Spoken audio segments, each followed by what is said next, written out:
The Montana wind carried the scent of prairie grass and distant snow as Rebecca Adams stepped onto the weathered porch of her trading post, her calloused hands gripping a steaming cup of coffee. Dawn painted the vast expanse of the Yellowstone, river valley in shades of copper and gold, stretching endlessly toward the Beartooth Mountains that rose like ancient guardians against the morning sky.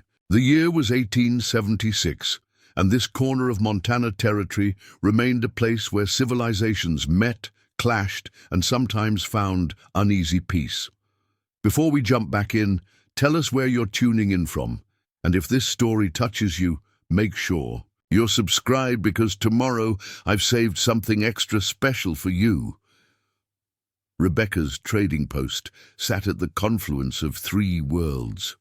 To the east lay the growing settlements of white homesteaders, their wooden houses and cultivated fields, representing the relentless march of American expansion. To the west and north roamed the great Crow Nation, their horse herds thundering across grasslands their ancestors had claimed for generations.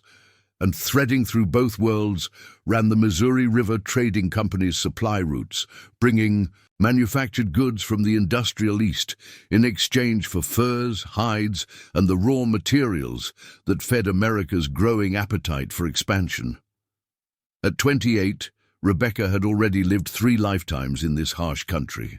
Born in Ohio to a family of merchants, she had traveled west with her husband Daniel after their marriage in 1871.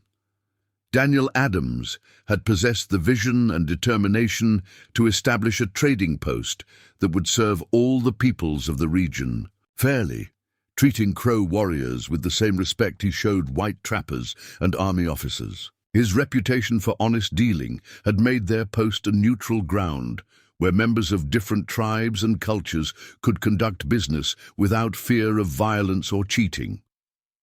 That dream had died with Daniel 2 winters ago, when pneumonia claimed him during a blizzard that lasted 6 days. The territory's men had expected Rebecca to sell the trading post and return east to her family. Instead, she had surprised everyone by keeping the business, learning to negotiate with Crow chiefs and army quartermasters with equal skill, and defending her independence with quiet determination, backed by the double-barreled shotgun that now rested within easy reach inside her door. The trading post itself reflected the multicultural nature of Rebecca's clientele. Built of sturdy, pine logs chinked with river clay, it featured a wide front porch where customers could sit and conduct lengthy negotiations that were as much social ritual as business transaction. Inside, shelves lined with manufactured goods from the back east, steel knives, woolen blankets, coffee, sugar, ammunition, shared space with locally produced items like buffalo robes, beadwork, and medicinal herbs gathered from the prairie. Rebecca had learned to read the subtle signs that forecast trouble in the territory, the quality of light during different seasons, the behavior of migrating animals, the tone of conversations when different groups encountered each other at her post. Most white settlers dismissed such awareness as superstition, but Rebecca knew better. Survival in Montana territory depended on understanding the delicate balance between cooperation and conflict that defined relationships between its various peoples. This particular morning carried an undercurrent of tension that made Rebecca's instincts prickle with unease. For the past week, fewer Crow riders had stopped at her post. The warriors who did come spoke in hushed tones about movements to the south, about army patrols increasing their range, about whispered councils among the tribal elders. Something was building in the territory, like the electrical charge that preceded the violent thunderstorms that swept across the plains during summer months. Rebecca's attention was drawn to movement along the river trail. A lone rider approached. From the east, his horse moving with the measured gait of an animal that had traveled far. As the figure drew closer, she recognized the uniform of a cavalry officer, and the particular way this man sat his mount. Captain William Morrison, commander of the garrison at Fort Ellis, rode with the rigid posture of a career military man who had never quite adapted to the fluid realities of frontier warfare. Morrison had been Daniel's friend, but his relationship with Rebecca was more complicated. He respected her business acumen and her unique position as a bridge between white and Crow communities. But he also harbored deep concerns about a woman operating alone in such dangerous territory. His weekly visits ostensibly concerned military intelligence about regional activities, but Rebecca suspected he also felt obligated to check on her welfare in ways that sometimes felt more constraining than protective. "Rebecca," Morrison called, as he dismounted, removing his hat to reveal prematurely grey hair that spoke of the stresses of frontier command. "I hope you're well this morning." "Well enough, Captain," Rebecca replied, noting the tension lines around his eyes that hadn't been there during his previous visit. "You look like a man carrying heavy news." Morrison's expression confirmed her assessment. He secured his horse to the hitching post with deliberate movements that suggested he was organizing his thoughts. "There's been trouble south of here. A wagon train was attacked 3 days ago near the Bighorn River. 7 dead, including 2 women and a child." The news struck Rebecca like a physical blow. Attacks on wagon trains inevitably led to military retaliation, which prompted counterattacks, creating cycles of violence that could engulf the entire region. "Crow?" she asked, though she hoped the answer would be no. "Unknown," Morrison replied, his tone suggesting the identity of the attackers might be less important than the opportunity their actions provided. "Could be Crow. Could be Lakota raiders from the Black Hills, could be renegades from any number of tribes. The territorial governor is demanding action regardless." Rebecca studied Morrison's face, reading the subtext beneath his official report.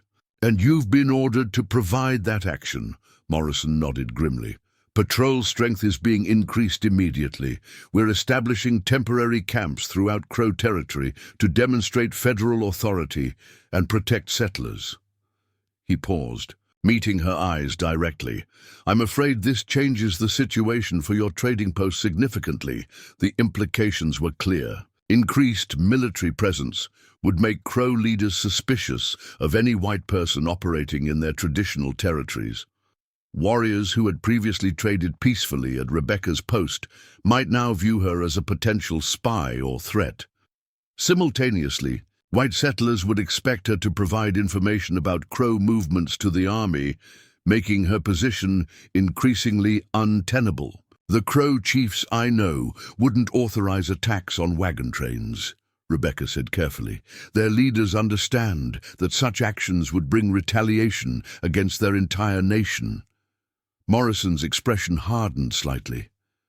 "Perhaps not. The leaders you know, but there are always young warriors eager to prove themselves, especially if they believe their people are being pushed too hard by white expansion." It was a fair point, but one that missed crucial nuances of Crow political structure.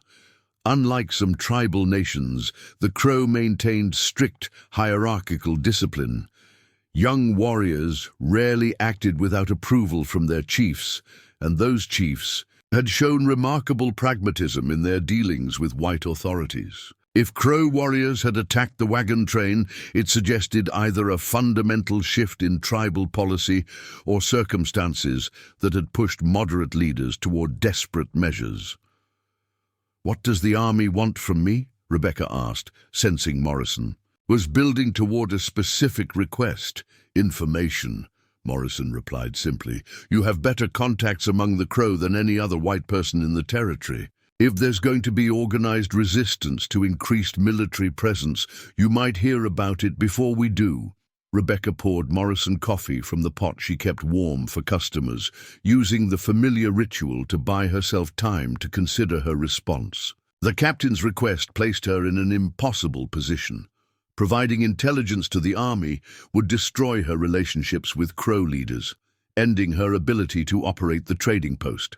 But refusing might mark her as disloyal to white authorities, bringing different but equally serious consequences. "I'll share any information that might prevent bloodshed," she said finally, choosing her words with careful precision. "But I won't spy on people who trust me enough to conduct business here peacefully." Morrison accepted this qualified agreement with a nod that suggested he had expected no more. "Fair enough.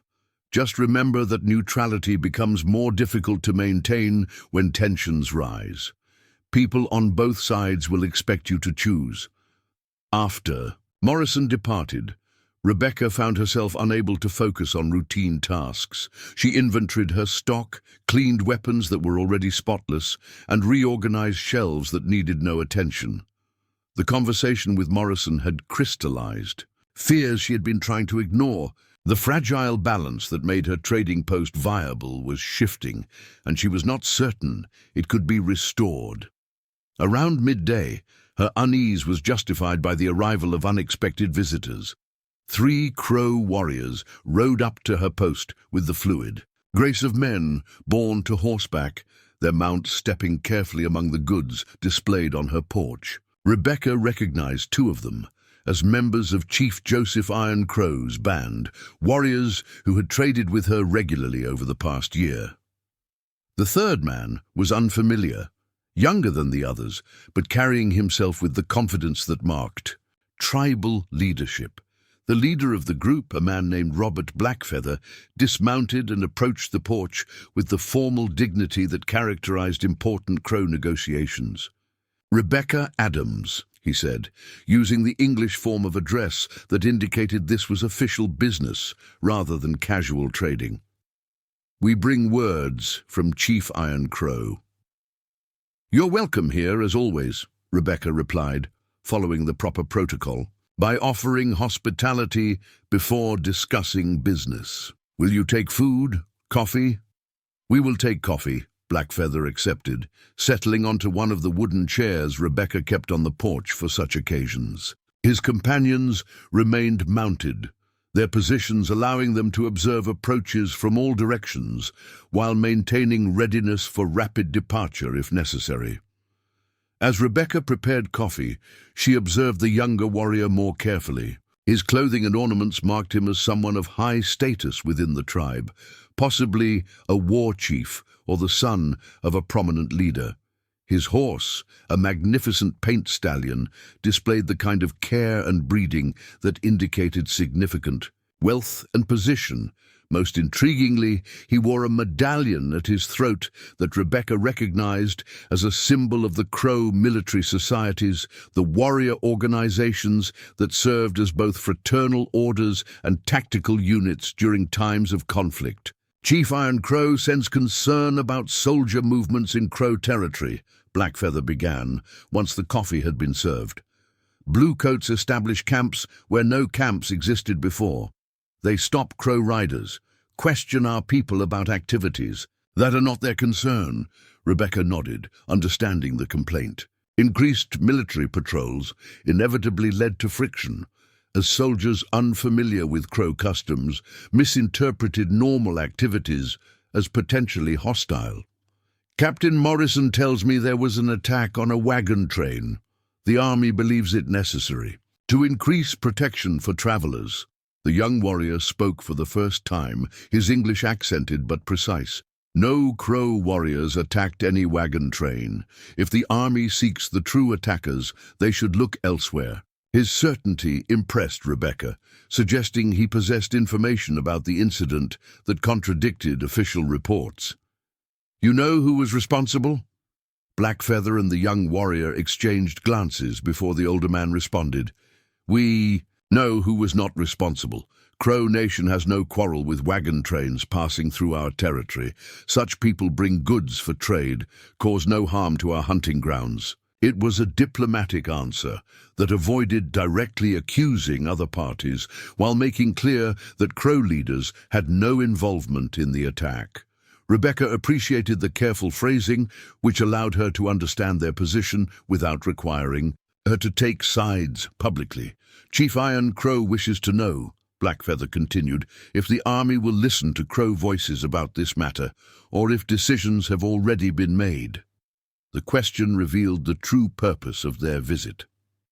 The Crow leadership was attempting to gauge whether diplomatic solutions remained possible or if they should prepare for military confrontation. Rebecca's answer might influence tribal policy regarding cooperation with white authorities. Captain Morrison seems willing to consider all possibilities, Rebecca said carefully, but pressure from territorial officials may limit his options. The best path forward might be direct communication between Chief Iron Crow and the army commanders. The young warrior leaned forward, his intensity evident despite his controlled demeanor. Some among our people say talk time is finished, that the army listens only to strength, not to words. It was a warning as much as an observation. Within Crow society, as in most tribal nations, different factions advocated different responses to white expansion. Moderate leaders like Chief Iron Crow favored negotiation and accommodation, while warrior societies often pushed for more aggressive resistance. If diplomatic efforts failed, the balance of power within the tribe might shift toward those favoring military solutions. Strength has many forms, Rebecca replied, attempting to reinforce the moderate position. Sometimes the greatest strength lies in finding solutions that avoid unnecessary bloodshed. Blackfeather nodded approvingly, but the young warrior's expression remained skeptical. After finishing their coffee, the 3 Crow visitors departed with the same quiet dignity that had marked their arrival, leaving Rebecca to contemplate the growing complexity of her situation. The afternoon brought a steady stream of white customers, trappers and settlers who stopped to purchase supplies and share news from their scattered homesteads. Their conversations revealed mounting anxiety about increased Indian activity in the region, fears that were often based more on rumor than fact, but nonetheless contributed to the atmosphere of tension that was building throughout the territory. Preparing and narrating this story took us a lot of time, so if you are enjoying it, subscribe to our channel. It means a lot to us. Now back to the story. One trapper, an old man named Henry Carlson, who had lived in Montana for over 20 years, provided a more nuanced perspective on recent events. "Seen this pattern before," he told Rebecca, as he selected ammunition for his rifle. "Something spooks the tribes. Army responds with more patrols, which spooks the tribes more, and pretty soon everyone's shooting first and asking questions later." "What do you think spooked them this time?" Rebecca asked, valuing Carlson's experience and objectivity. Carlson stroked his grey beard thoughtfully. "Could be that wagon train attack, but that feels more like a result than cause. Something's been building for weeks. Crow riders I know have been acting different, more watchful, like they're expecting trouble." His observation matched Rebecca's own assessment, suggesting that the current tensions had deeper roots than a single violent incident. "Any idea what might be driving it?" "Hard to say," Carlson admitted, "but I heard tell of strangers moving through Crow territory. Not army, not traders, not settlers. Men asking questions about tribal leadership, warrior strength, that sort of thing. This information was new and potentially significant. Outside agents attempting to gather intelligence about Crow military. Capabilities might represent anything from legitimate government inquiry to private interests seeking to provoke conflict for their own purposes." Rebecca filed the detail away for future consideration. As evening approached, Rebecca completed her daily routine of securing the trading post for the night. She brought valuable merchandise inside, checked the locks on doors and shutters, and ensured her weapons were loaded and easily accessible. Living alone in frontier territory required constant vigilance, but tonight the familiar precautions carried additional weight. The conversation with Morrison had made clear that military tensions were escalating. The visit from Blackfeather and his companions revealed that Crow leaders were preparing for possible conflict. And Carlson's report about mysterious strangers suggested unknown factors that might be manipulating events toward violence. Rebecca found herself positioned at the center of forces she could observe but not control. After a simple dinner of bread, dried meat, and preserved vegetables from her garden, Rebecca sat on her porch, watching the sun set over the Yellowstone River Valley. The natural beauty of the landscape provided a stark contrast to the human tensions that were building within it.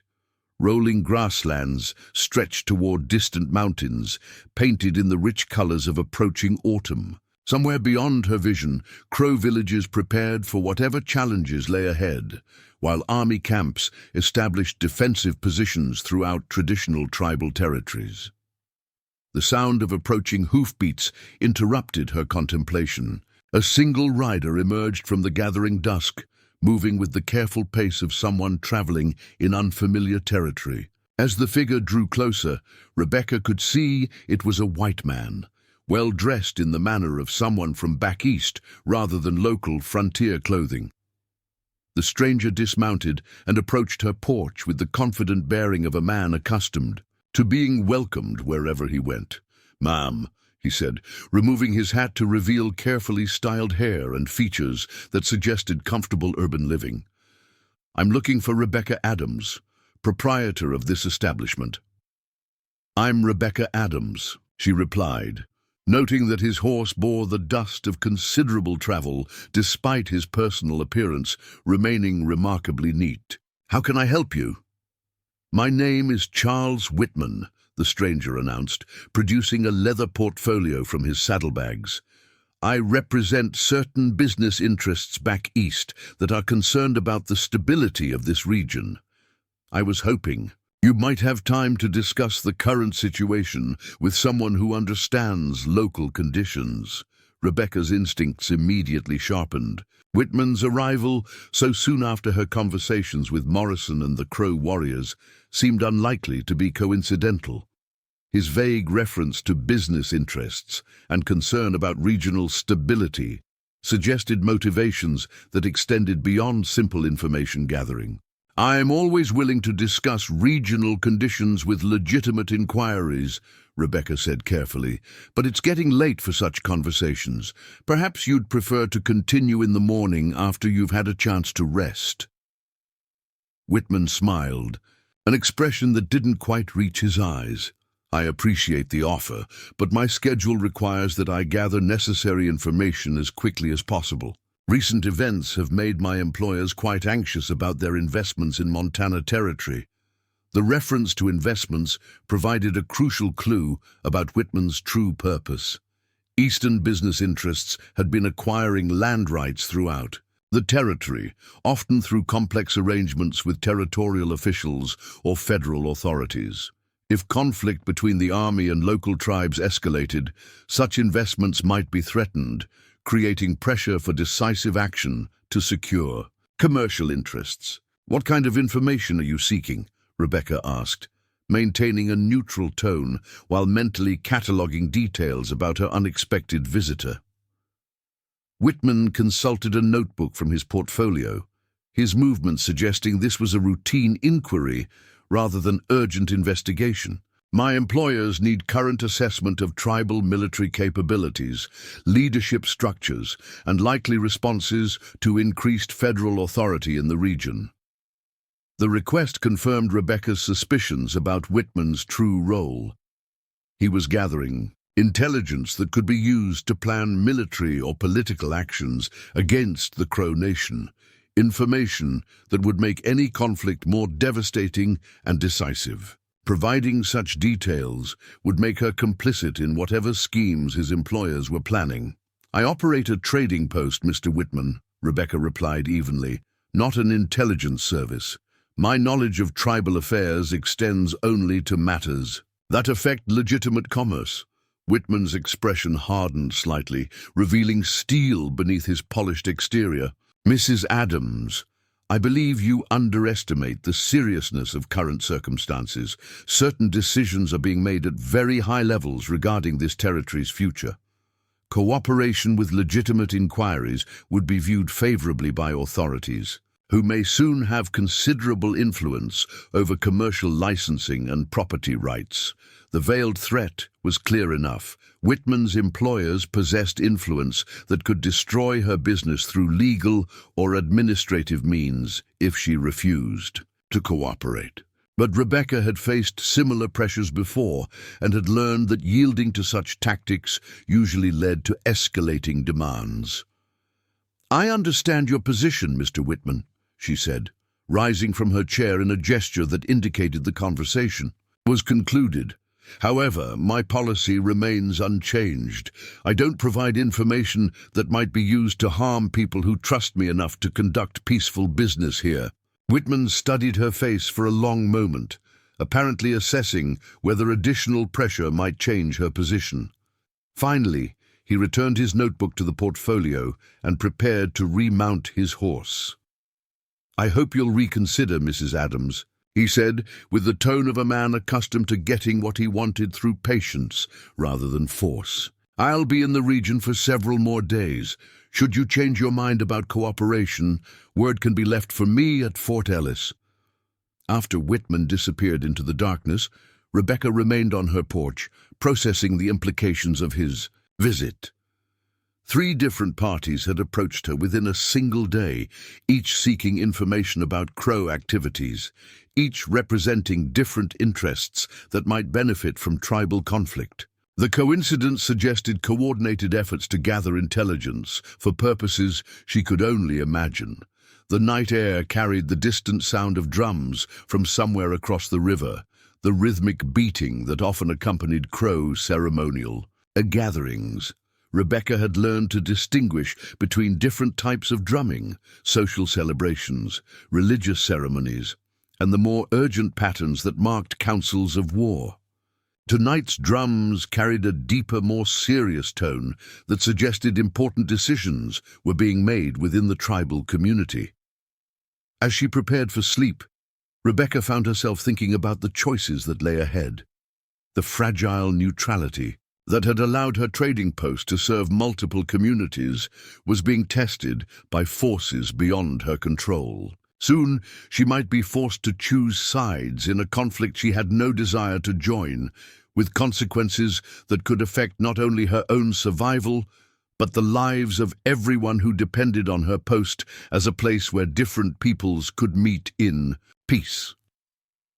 The last thing she did before entering her cabin was to check the loads in her shotgun and revolver, ensuring both weapons were ready for immediate use. Living alone in Montana territory had taught her that preparation often meant the difference between survival and disaster. Tonight, with tensions building throughout the region and unknown forces gathering intelligence for mysterious purposes, such preparation seemed more crucial than ever.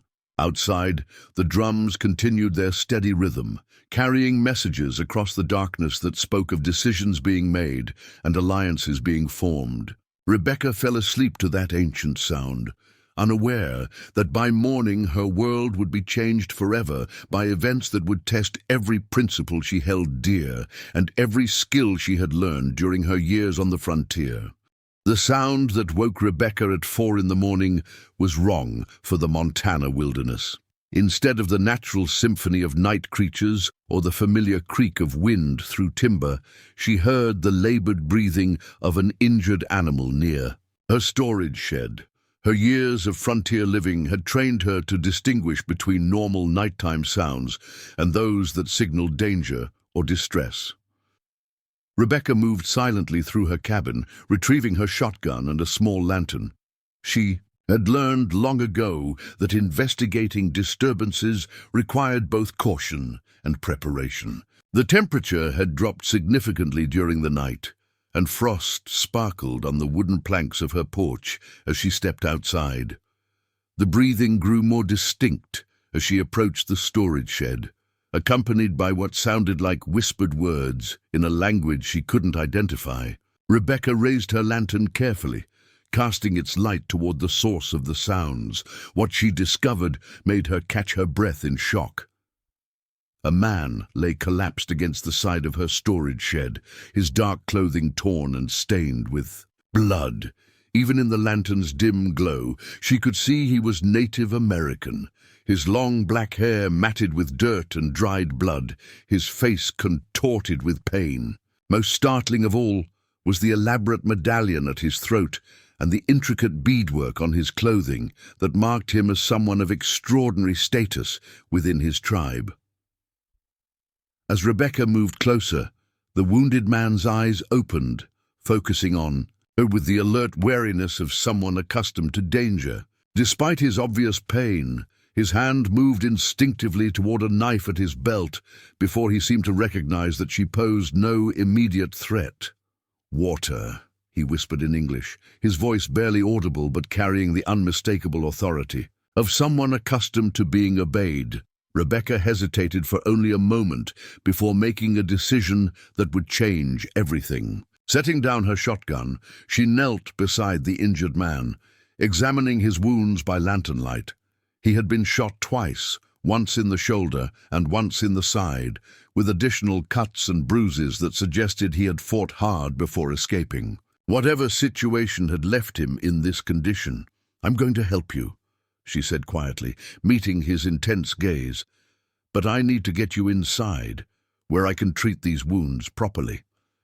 The man studied her face with an expression that seemed to weigh her words against his own desperate circumstances. Finally, he nodded once, a barely perceptible movement that conveyed both acceptance and trust.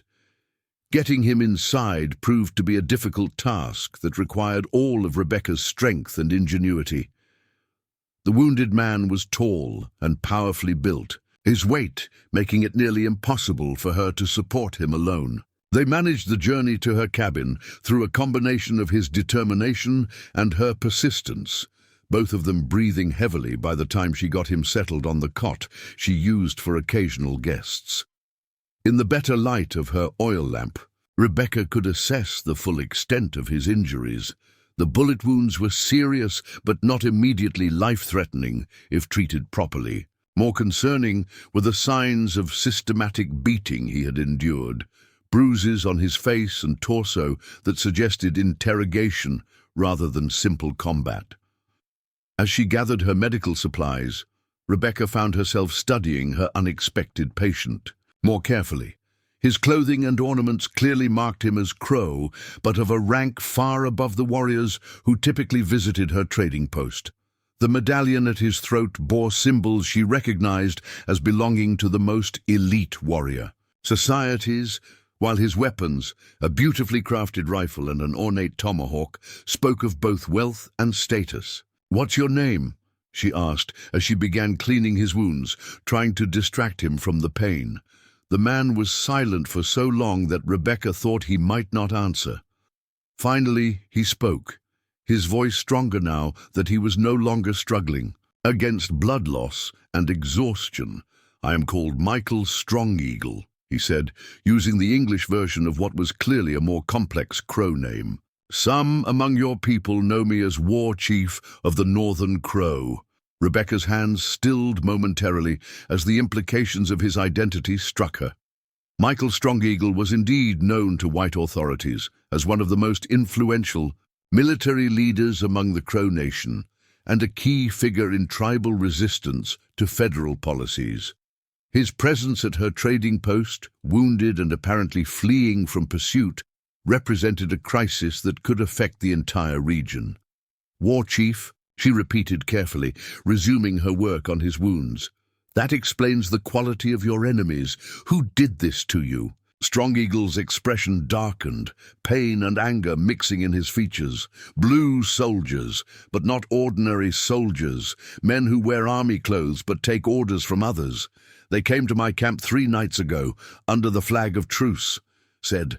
"They wanted to discuss peace terms." Rebecca felt a chill that had nothing to do with the Montana morning. A violation of truce flags was considered one of the most serious breaches of frontier warfare ethics, creating precedents that could destroy any possibility of peaceful negotiation between opposing forces. "They captured you during the truce meeting, took me and my 2 lieutenants to what they said was a secure place for private talks. Instead, they bound us and began asking questions about Crow military strength, locations of winter camps, names of warriors who might lead resistance, if the army moved against our people. The interrogation Strong Eagle described matched the kind of intelligence gathering that Charles Whitman had attempted the previous evening.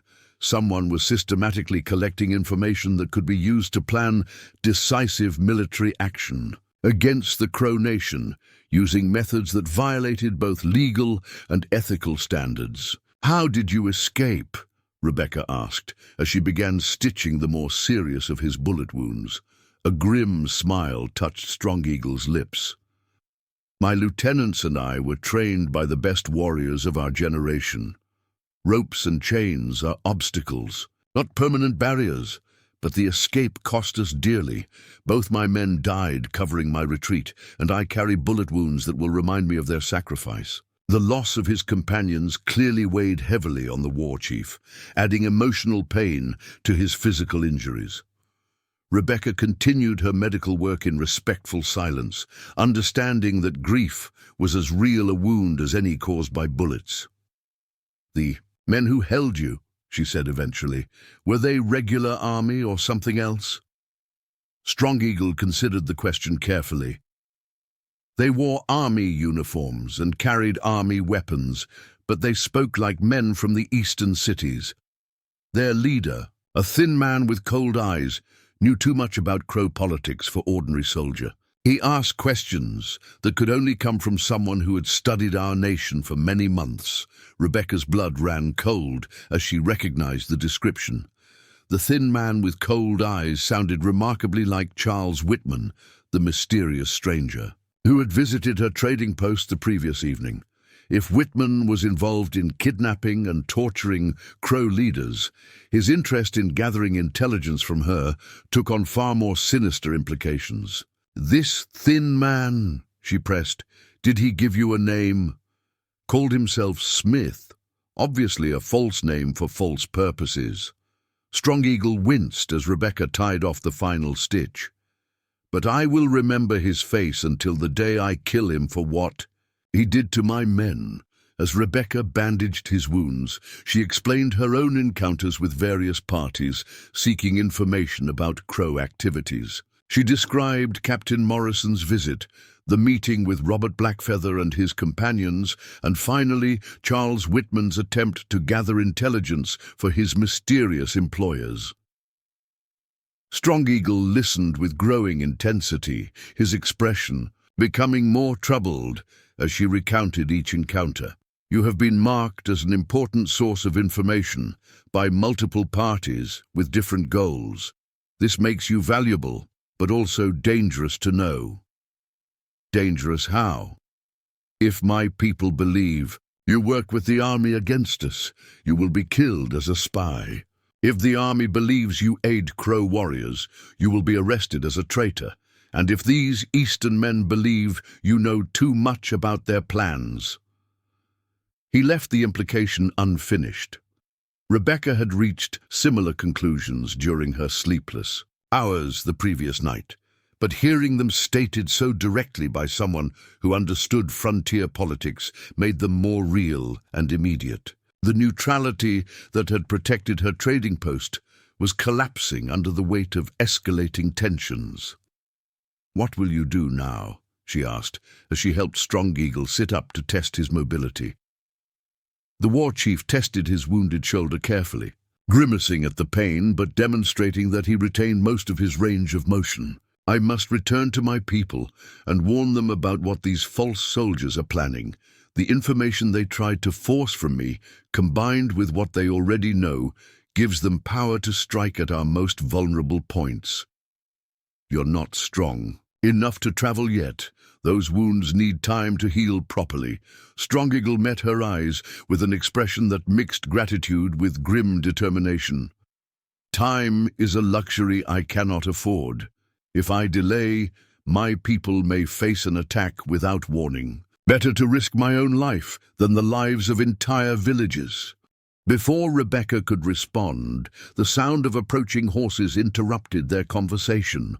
Multiple riders were coming toward the trading post at a steady pace that suggested official business rather than casual customers. Rebecca moved to the window, peering through a crack in the shutters to assess the new arrivals.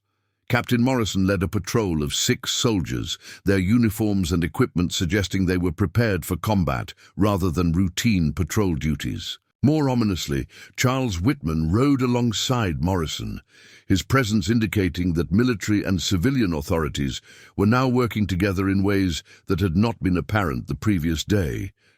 Army patrol, Rebecca reported to Strong Eagle, led by Captain Morrison, but accompanied by the man who questioned me last night about Crow activities.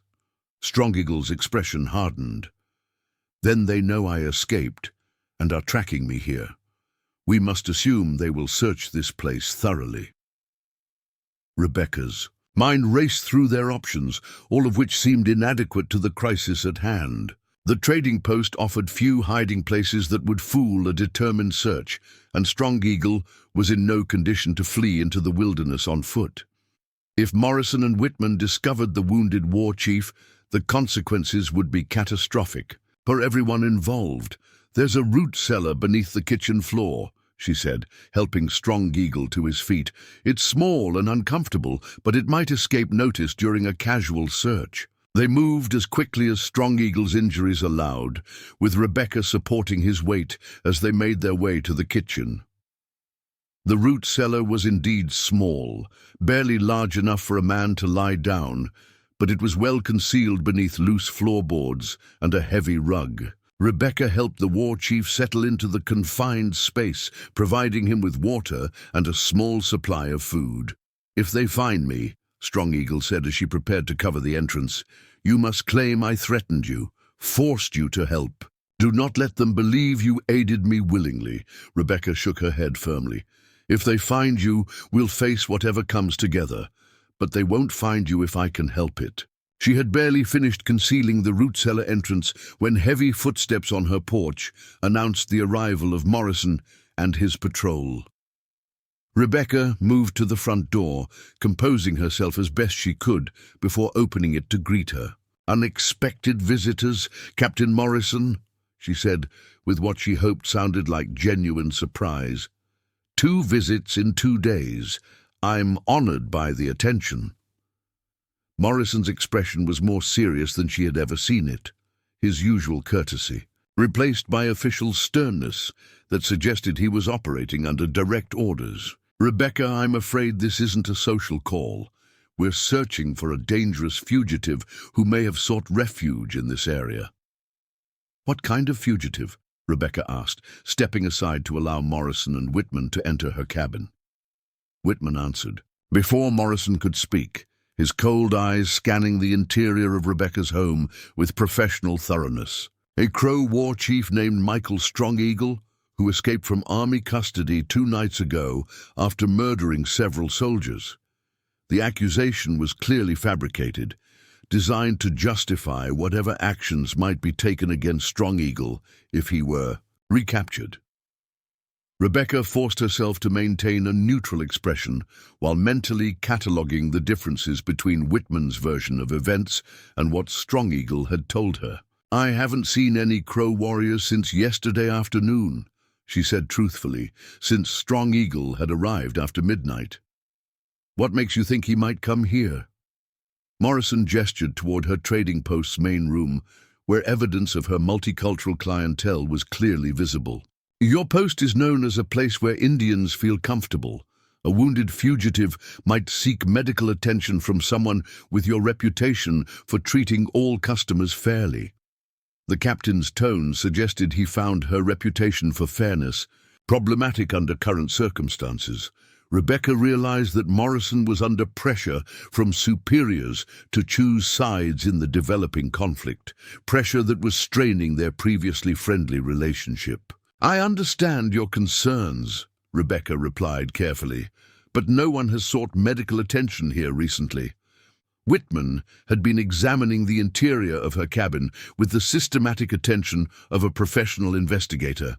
Now he moved toward the kitchen area, his gaze lingering on the rug that concealed the root cellar entrance. "Mrs. Adams," he said without looking at her, "I hope you understand the seriousness of harboring fugitives from military justice.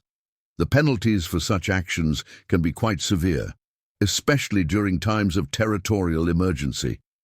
The veiled threat was clear enough, but Rebecca had faced similar intimidation before. "Mr. Whitman, I hope you understand that false accusations can also carry severe penalties, especially when made against law-abiding citizens who cooperate fully with legitimate authorities."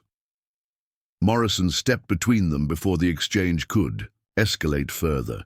"Rebecca, we're going to need to search the premises thoroughly. I apologize for the intrusion, but orders are orders."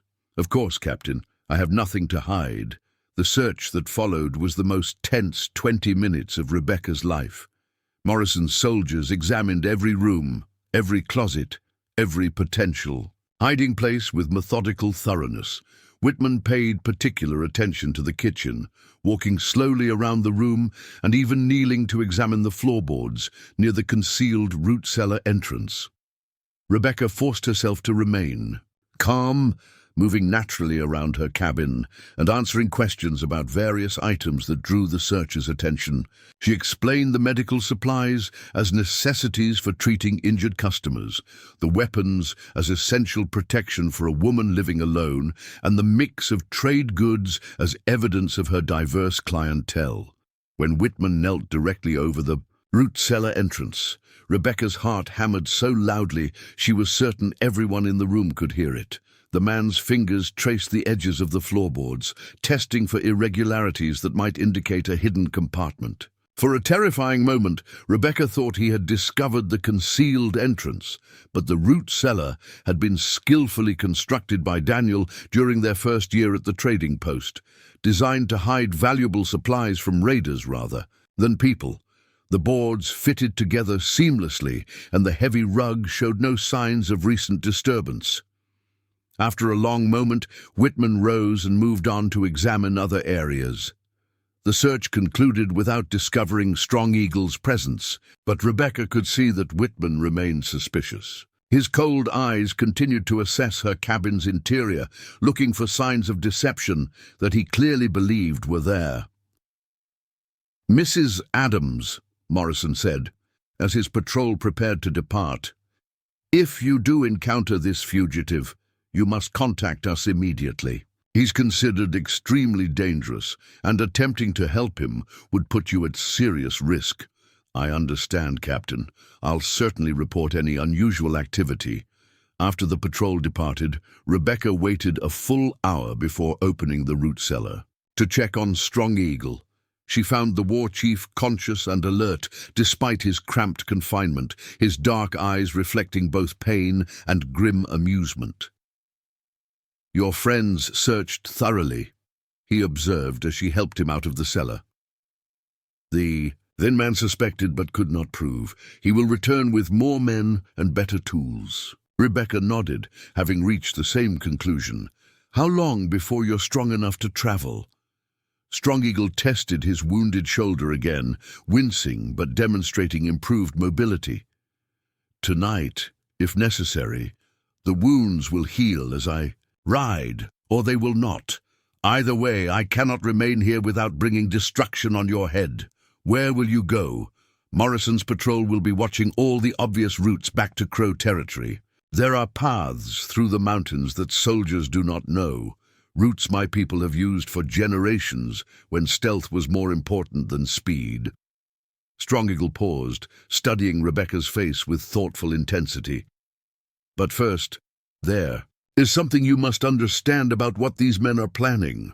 Over the next several hours, as Strong Eagle recovered his strength and Rebecca prepared supplies for his journey, the war chief revealed the full scope of the conspiracy he had uncovered during his interrogation.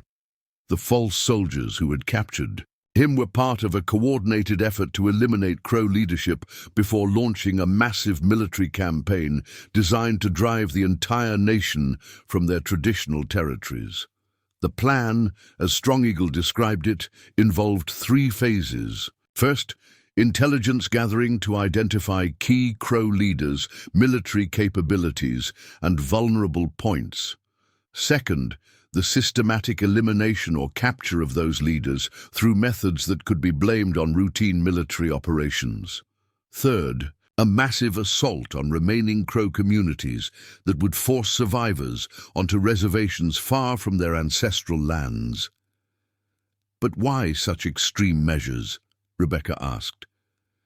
The Crow Nation has generally maintained peaceful relations with white authorities. Strong Eagle's expression became grim, because peaceful relations interfere with certain business interests that require complete control of traditional Crow territories. Your friend Whitman and his employers cannot extract wealth from lands that remain under tribal control, even nominal control.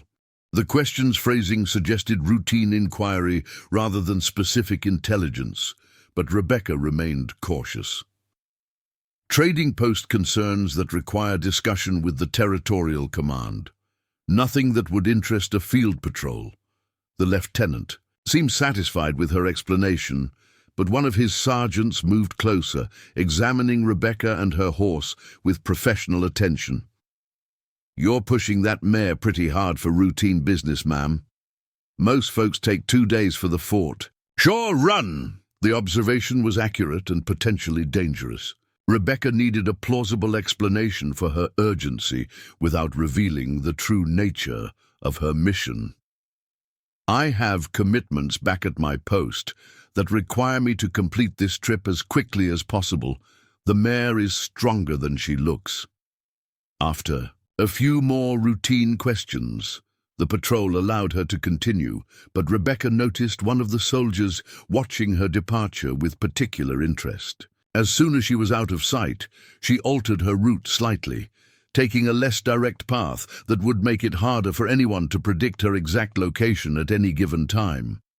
The precaution proved wise when she spotted dust clouds on the horizon that suggested riders following her general direction. Rebecca guided her mare into rougher terrain, where pursuit would be more difficult, sacrificing speed for the advantage of broken ground that favored a single rider over a large group.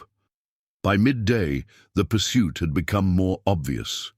3 riders were definitely following her trail, maintaining just enough distance to avoid direct confrontation while keeping her in sight. Rebecca recognized the tactics as those used by experienced trackers who intended to control her movements rather than simply capture her immediately.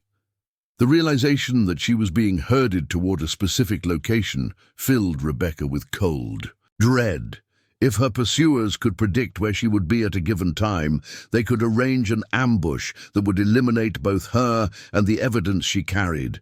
She needed to break free from their control while still making progress toward fort. Sure, the opportunity came when the trail crossed a series of rocky ridges that offered multiple route options. Rebecca guided her mare toward the most difficult passage, knowing that while it would slow her progress, it would also force her pursuers to spread out or lose her entirely. The gamble worked. By the time she emerged from the ridge country, only one of her 3 pursuers remained visible, but the victory came at a cost. Her mare was showing signs of exhaustion, her pace slowing despite Rebecca's encouragement. The grueling day of hard riding across difficult terrain was taking its toll on both horse and rider. Rebecca began to doubt whether they could reach Fort Shore before nightfall, and traveling after dark would make them vulnerable to ambush. As afternoon shadows lengthened, Rebecca made a difficult decision. Instead of continuing directly toward Fort Shore, she turned toward a small settlement called Pine Ridge that lay 5 miles off her intended route. The settlement consisted of little more than a trading store and a few houses, but its proprietor was a man named Thomas Brennan, who had occasionally done business with her trading post. More importantly, Brennan was a former cavalry sergeant who had served under Colonel Henderson during the Civil War.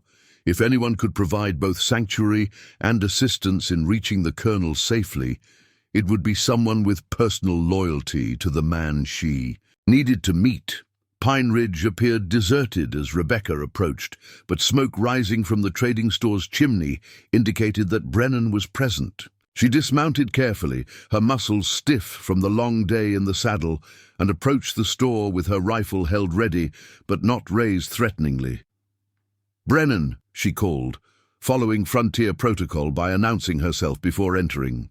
"It's Rebecca Adams from the Yellowstone Trading Post. I need to speak with you urgently." The door opened to reveal a stocky man in his 50s, his graying hair and weathered features marking him as a veteran of many frontier conflicts. Thomas. Brennan had the cautious eyes of someone who had survived by trusting carefully and preparing for the worst. "Mrs. Adams," he acknowledged, stepping aside to allow her entry, "you look like you've been riding hard and riding scared. What kind of trouble are you carrying?" Rebecca quickly explained her situation, including the wounded war chief, the evidence of conspiracy, and her urgent need to reach Colonel Henderson with information that could prevent a massacre. Brennan listened without interruption, his expression growing more serious as she revealed the scope of the plot she had uncovered. "Henderson's a good man," Brennan confirmed when she finished.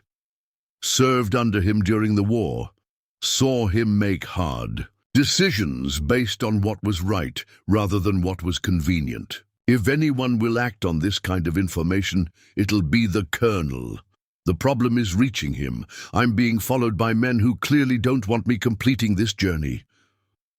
Brennan moved to his window, scanning the surrounding terrain with experienced eyes. "How many?" "3 that I could identify, possibly more. They've been tracking me since morning, trying to control my movements rather than simply stopping me.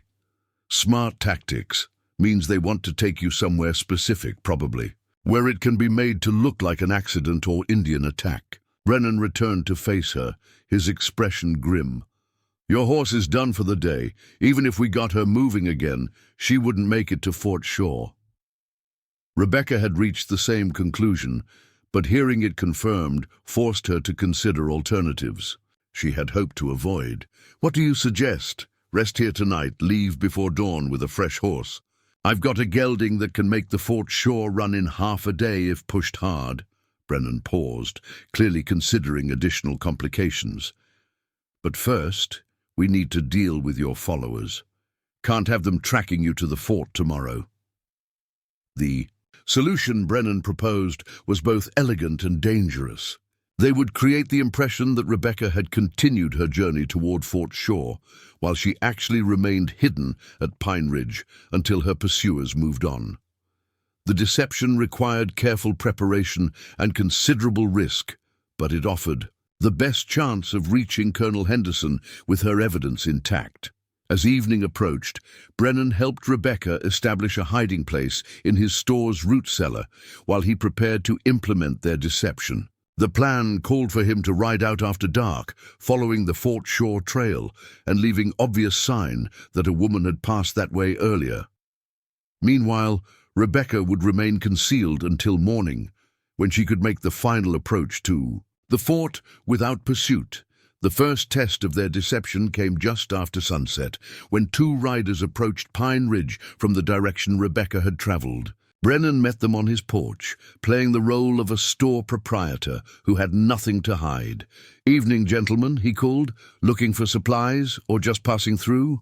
The lead rider dismounted, his movements suggesting military training, despite his civilian clothes. "We're tracking a woman who may have passed this way, riding alone on a bay mare, probably pushing hard toward Fort Shaw." "Saw someone like that a few hours ago," Brennan replied casually. "Stopped for water and directions, then continued north. Seemed in a powerful hurry about something." From her hiding place beneath the store, Rebecca could hear the conversation clearly. Brennan's performance was masterful, providing just enough information to satisfy the pursuer's questions while avoiding details that might expose the deception. "How long ago?" the second rider asked. 3, maybe 4 hours. Horse looked tired, but the woman seemed determined to reach wherever she was going before dark. The pursuers exchanged glances before the leader responded. "If she's maintaining that pace, she'll be camping somewhere along Willow Creek about now. We'd better move if we want to catch up." After the riders departed, Brennan waited a full hour before allowing Rebecca to emerge from her hiding place. The successful deception had bought them valuable time, but both understood that their advantage would be temporary. Once the pursuers realized they had been misled, they would return to Pine Ridge with reinforcements and search the area thoroughly. Leave at 3 in the morning, Brennan decided. That gives you time to rest and the gelding time to prepare for a hard run. By the time your friends figure out they've been chasing shadows, you'll be sitting in Colonel Henderson's office. The night hours passed slowly, with Rebecca alternating between fitful sleep and nervous vigilance. Every sound outside the store made her wonder if the pursuers had returned, every creak of the building's timbers suggesting discovery and capture. But the deception held, and when Brennan woke her before dawn, Pine Ridge remained quiet and secure. The gelding Brennan provided was indeed a magnificent animal, a grey stallion with the deep chest and powerful hindquarters that marked a horse bred for endurance and speed. As Rebecca prepared for the final leg of her journey, Brennan offered additional advice about approaching Colonel Henderson. "The Colonel values directness over diplomacy," he explained. "Present your evidence clearly and let him draw his own conclusions. Don't try to tell him what action to take. Henderson doesn't respond well to civilians who think they understand military strategy better than he does." Rebecca nodded, understanding that her success would depend as much on how she presented her information as on the information itself. Colonel Henderson might be sympathetic to her cause, but he was still a military officer who would expect proper respect for command authority. The final approach to Fort Shaw required crossing 15 miles of open prairie where concealment would be impossible. Rebecca rode hard, pushing the gelding to maintain maximum speed while constantly scanning for signs of interception. The fort's distinctive buildings appeared on the horizon just as the morning sun reached its zenith, their solid construction, representing both sanctuary and the culmination of her dangerous journey. Fort Shaw itself was an impressive installation, with stone buildings arranged around a central parade ground and defensive positions that could withstand sustained attack. Guards at the main gate recognized Rebecca's civilian status, but maintained professional alertness as they questioned her about the purpose of her visit. "I need to speak with Colonel Henderson about urgent territorial security matters," she explained, producing the military medallion Strong Eagle had given her. "I have evidence of unauthorized military operations that threaten regional stability." The medallion's effect on the guards was immediate and dramatic. One of them examined it carefully before exchanging significant glances with his companion. Without further questions, they escorted Rebecca directly to the colonel's headquarters, bypassing the normal channels that might have delayed or diverted her mission. Colonel James Henderson proved to be exactly the kind of officer Brennan had described, a man in his late 50s with steel-grey hair and eyes that reflected both intelligence and uncompromising integrity. His office was Spartan but functional, dominated by maps of the Montana Territory and communications equipment that kept him connected to military units throughout the region. "Mrs. Adams," Henderson said, rising from his desk to greet her with formal courtesy, "my guards tell me you have evidence of unauthorized military operations. That's a serious accusation that requires serious proof." Rebecca presented her case methodically, beginning with her encounter with the wounded war chief and continuing through the revelation of the conspiracy to eliminate Crow leadership. She described Whitman's intelligence gathering, the false soldiers who had tortured Strong Eagle, and the systematic plan to provoke conflict that would justify massive retaliation against the Crow Nation. Henderson listened without interruption, occasionally making notes but maintaining the neutral expression of an officer trained to evaluate evidence objectively. When Rebecca finished her account, she placed the military medallion on his desk and waited for his response. The colonel examined the medallion with obvious recognition, his expression darkening as he absorbed its implications. "Where did you obtain this?" War Chief Strong Eagle took it from one of his captors during his escape. He said you would recognize its significance. Henderson was silent for a long moment, clearly weighing the implications of what she had told him. Finally, he looked up, to meet her eyes directly. "Mrs. Adams, what you've described constitutes treason by military personnel and conspiracy to commit murder by civilian contractors. If true, it represents the most serious breach of military law I've encountered in 30 years of service. If true, I don't question your honesty, but I must verify these accusations through official channels before taking action. False charges against military personnel can destroy careers and undermine legitimate operations." Rebecca understood the colonel's caution, but time was working against them. How long will verification take? War Chief Strong Eagle believes the final phase of the conspiracy will begin within days. Henderson rose and moved to his window, gazing out at the parade ground where soldiers conducted their daily training. "Mrs. Adams, I want you to understand something about the situation we're facing. The territorial government has been pushing for decisive military action against all Indian tribes, claiming that partial measures have failed to ensure settler safety. But the Crow Nation has maintained peaceful relations, which is exactly why they're targeted," Henderson interrupted. "Success in negotiating with one tribe makes other tribes think they can do the same. Certain interests prefer military solutions to diplomatic ones because military solutions create clearer ownership of disputed territories." The colonel's explanation revealed the deeper political context that made the conspiracy possible. Rebecca realized that Strong Eagle and his people were victims of a conflict much larger than territorial disputes over land and resources. "What can be done to stop it?" Henderson returned to his desk and began drafting orders with swift, decisive strokes. "First, I'm placing you under military protection. If this conspiracy extends as far as you believe, you're in extreme danger simply for possessing this information. And the Crow Nation? I'm sending immediate warnings to all tribal leaders about unauthorized personnel operating in their territories. Any soldiers or civilians conducting operations without proper authorization will be arrested and court-martialed." Henderson paused in his writing to meet her eyes. "But Mrs. Adams, I must tell you honestly, if this conspiracy has support at higher levels of government, my actions may only delay the inevitable." The colonel's candor was both reassuring and terrifying. Rebecca had succeeded in reaching military authority that would act on her information, but that authority might not be sufficient to prevent the disaster that Whitman and his allies were orchestrating.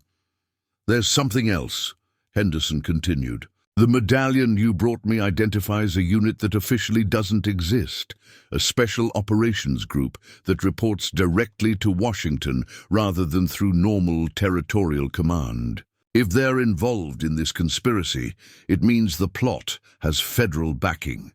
Rebecca felt her heart sink as the full scope of what they faced became clear. The conspiracy wasn't limited to territorial interests or corrupt local officials. It extended to the highest levels of federal authority, making military solutions insufficient to address the real problem. "What would you do in my position?" she asked. Recognizing that her role in events was far from over, Henderson considered the question carefully before responding. "I would document everything I knew and ensure that documentation reached people who could act on it regardless of what happened to me. Military evidence is powerful, but civilian testimony from respected sources can be equally important." "You're suggesting I contact newspaper editors, territorial officials, people outside the military chain of command?" "I'm suggesting you consider All options for exposing this conspiracy, because purely military responses may not be sufficient. Henderson handed her a sealed envelope. This contains my official report on what you've told me, along with corroborating evidence from my own investigations. If something happens to me, that report needs to reach the territorial governor and the editors of every major newspaper between here and Washington. As Rebecca prepared to leave Fort Shaw under military escort, she reflected on how much her world had changed since finding a wounded war chief beside her storage shed. The comfortable neutrality that had defined her existence was gone forever, replaced by a commitment to justice that had drawn her into conflicts she could never have imagined. But she had also discovered resources within herself that years of frontier living had developed but never fully tested. The courage to stand against injustice, the intelligence to navigate complex political situations, and the determination to see difficult tasks through to completion, regardless of personal cost. The journey back to her trading post would be different. From her desperate ride to Fort Shaw, now she traveled with military protection and official documentation, but also with the knowledge that her real work was just beginning. Exposing the conspiracy would require not only courage, but also careful planning and the kind of strategic thinking that would determine whether justice prevailed or whether powerful interests succeeded in destroying an entire nation for profit.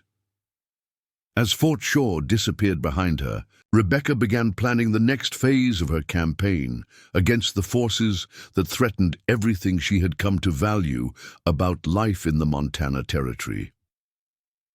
The return journey to Rebecca's trading post unfolded under an escort of 4 cavalry, troopers commanded by Lieutenant James Parker, a young officer whose dedication to proper military protocol masked a sharp intelligence and unwavering moral compass. Colonel Henderson had personally selected Parker for this assignment, trusting him to protect Rebecca while remaining alert to signs of conspiracy within their own ranks.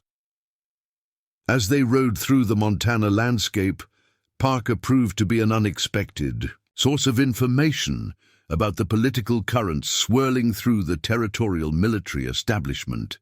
Unlike the rigid formality Rebecca had expected from a career officer, Parker engaged in thoughtful discussions about the challenges facing both military personnel and civilian populations in a region where competing interests often conflicted with official policies. "The colonel didn't tell you everything about the situation we're facing," Parker revealed as they made camp on their first night. "There have been incidents throughout the territory that don't match official reports. Attacks blamed on Indian, raiders that show tactical knowledge no war party would possess, supply convoys disappearing with their cargoes, later appearing in civilian hands.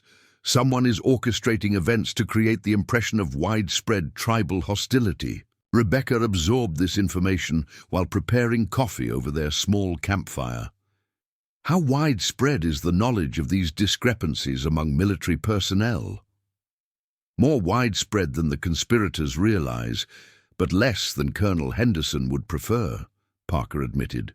Many officers have noticed inconsistencies, but lack sufficient evidence to challenge official narratives. Others have been transferred or reassigned when they ask too many questions. The systematic suppression of dissenting voices within the military hierarchy suggested that the conspiracy possessed even more influence than Rebecca had imagined. If honest officers were being silenced or removed, then Whitman and his allies had penetrated the command structure at multiple levels. There, conversation was interrupted by the sound of approaching horses. 3 riders emerged from the darkness beyond their fire's illumination, their military uniforms visible in the flickering light. The lead rider dismounted and approached with the confident bearing of someone accustomed to unquestioned authority. "Lieutenant Parker," the newcomer announced, "I'm Major William Garrison from Territorial Headquarters. I have orders regarding the civilian under your protection." Parker rose smoothly, his hand resting casually near his sidearm. Sir, I'll need to see those orders in writing. Colonel Henderson was quite specific about the chain of authority for this assignment. Major Garrison produced a folded document, but his companions remained mounted and alert in a formation that suggested they expected resistance rather than compliance. Rebecca's instincts screamed danger as she observed the subtle positioning that would allow the Major's men to control. The campsite of violence erupted. Parker examined the orders by firelight, his expression revealing nothing of his thoughts. After a long moment, he looked up to meet Garrison's eyes directly. These orders appear authentic, but they countermand specific instructions from my commanding officer. I'll need to verify them through official channels before releasing Mrs. Adams to your custody. Lieutenant, you're questioning the authority of a superior officer based on suspicions that border on insubordination. Garrison's tone carried the threat of court-martial proceedings that could destroy Parker's military career. Sir, I'm following proper protocol as established by Colonel Henderson. Mrs. Adams remains under military protection until I receive confirmation through authorized channels. The standoff stretched taut between them, with Rebecca acutely aware that her fate might be decided by the outcome of this confrontation between military officers representing opposing factions within the territorial command. Parker's 4 troopers had positioned themselves strategically around the camp, their weapons ready but not openly threatening. Major Garrison seemed to weigh his options before making a decision that revealed the true nature of his mission. Lieutenant, I'm placing you under arrest for failure to obey lawful orders. Your men will escort both you and the civilian to territorial headquarters for proper disposition. It was a desperate gambit that exposed Garrison as part of the conspiracy. Rebecca had uncovered no legitimate military operation would arrest an officer for following proper verification procedures, especially when those procedures had been established by a superior commander. Parker's response proved he understood the implications completely. Sergeant Morrison, Parker called to his senior non-commissioned officer, you heard the Major's orders. What's your assessment of their legitimacy? Sergeant Morrison, a grizzled veteran whose weathered face reflected 30 years of frontier service, studied Major Garrison with the calculating gaze of a soldier who had learned to distinguish between legitimate authority and its counterfeit. Lieutenant, those orders don't smell right to me. Major's asking us to violate direct commands from Colonel Henderson without proper justification. The support from his senior sergeant gave Parker the backing he needed to resist Garrison's demands. Major, I respectfully decline to comply with orders that contradict my current assignment. If you wish to countermand Colonel Henderson's instructions, you'll need to do so through proper channels. Garrison's facade of military courtesy dissolved completely. You're making a serious mistake, Lieutenant. The consequences of protecting that woman will extend far beyond your military career. Are you threatening a United States Army officer in the performance of his duties?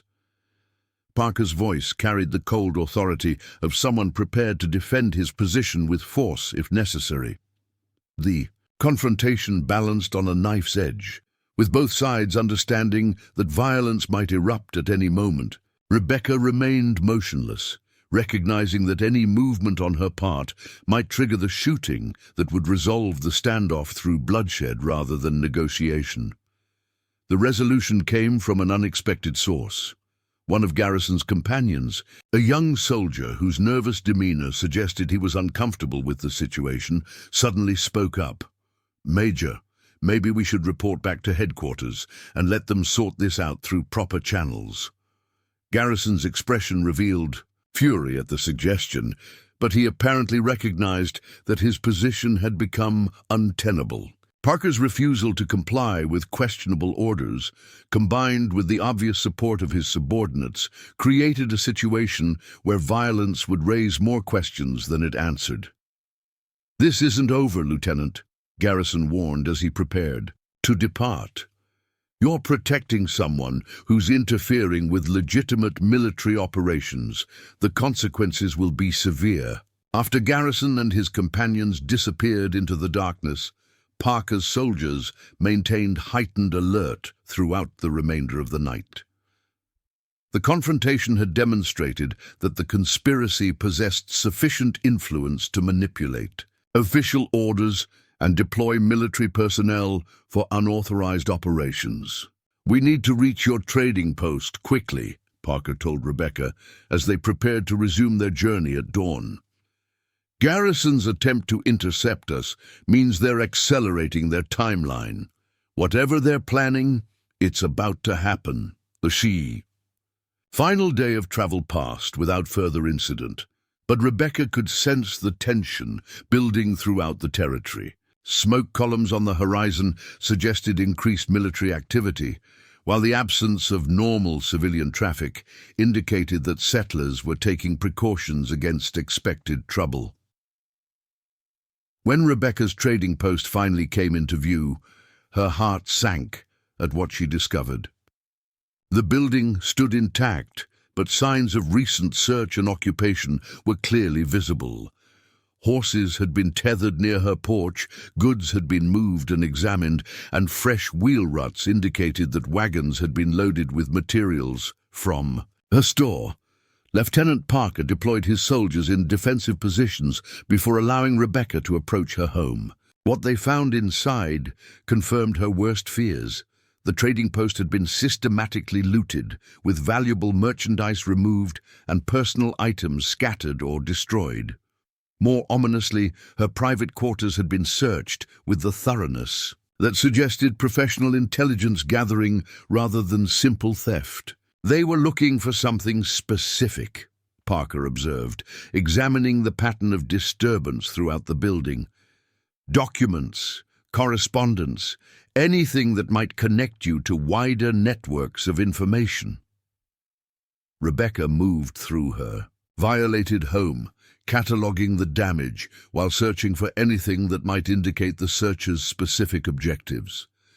In her bedroom, she discovered that a floorboard had been pried up and replaced imperfectly, the hiding place where she had kept her most important papers, including correspondence with suppliers and records of transactions with various tribal representatives. "They found what they were looking for," she said grimly, showing Parker the disturbed floorboard. "Business records that could implicate anyone who traded with me as potential conspirators or sources of intelligence." The implications were staggering. Every Crow warrior who had conducted legitimate business at her trading post, every white trader who had used her services as an intermediary, every military officer who had purchased supplies or gathered information, all of them were now potential targets for the conspiracy's efforts to eliminate anyone who might interfere with their plans. As they completed their assessment of the damage, Sergeant Morrison approached with urgent news. "Lieutenant, we've got riders approaching from the east. Looks like a full cavalry troop moving fast."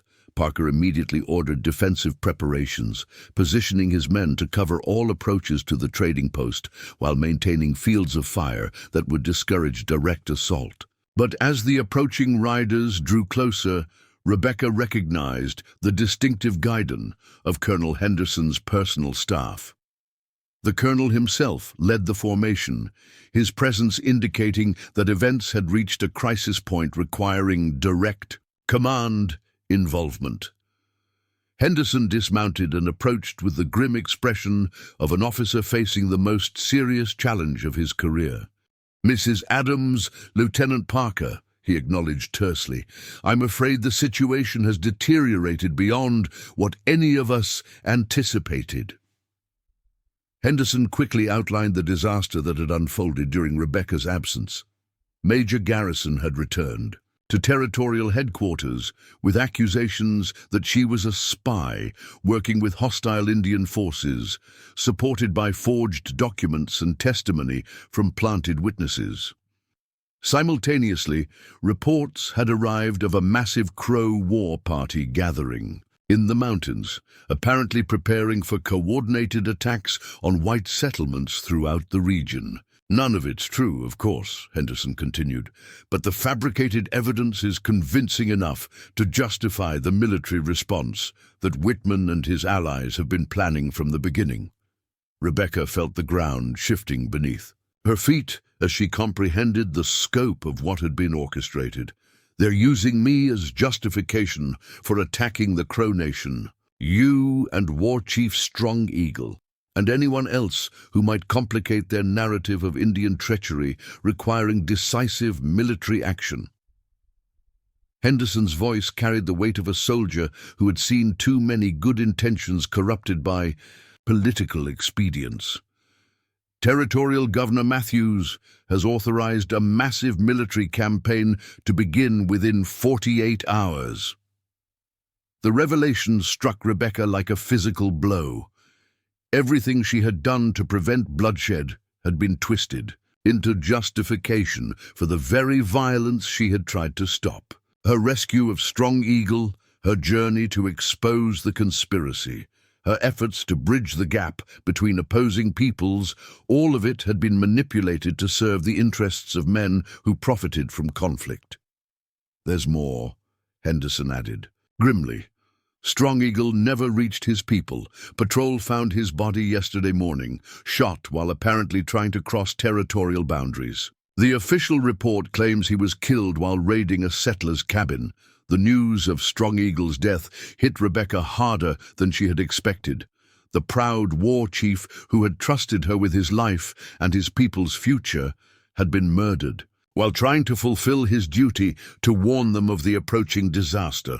His death represented not only personal loss, but also the failure of everything she had risked to achieve. "However," Henderson continued, "there may still be options available to us.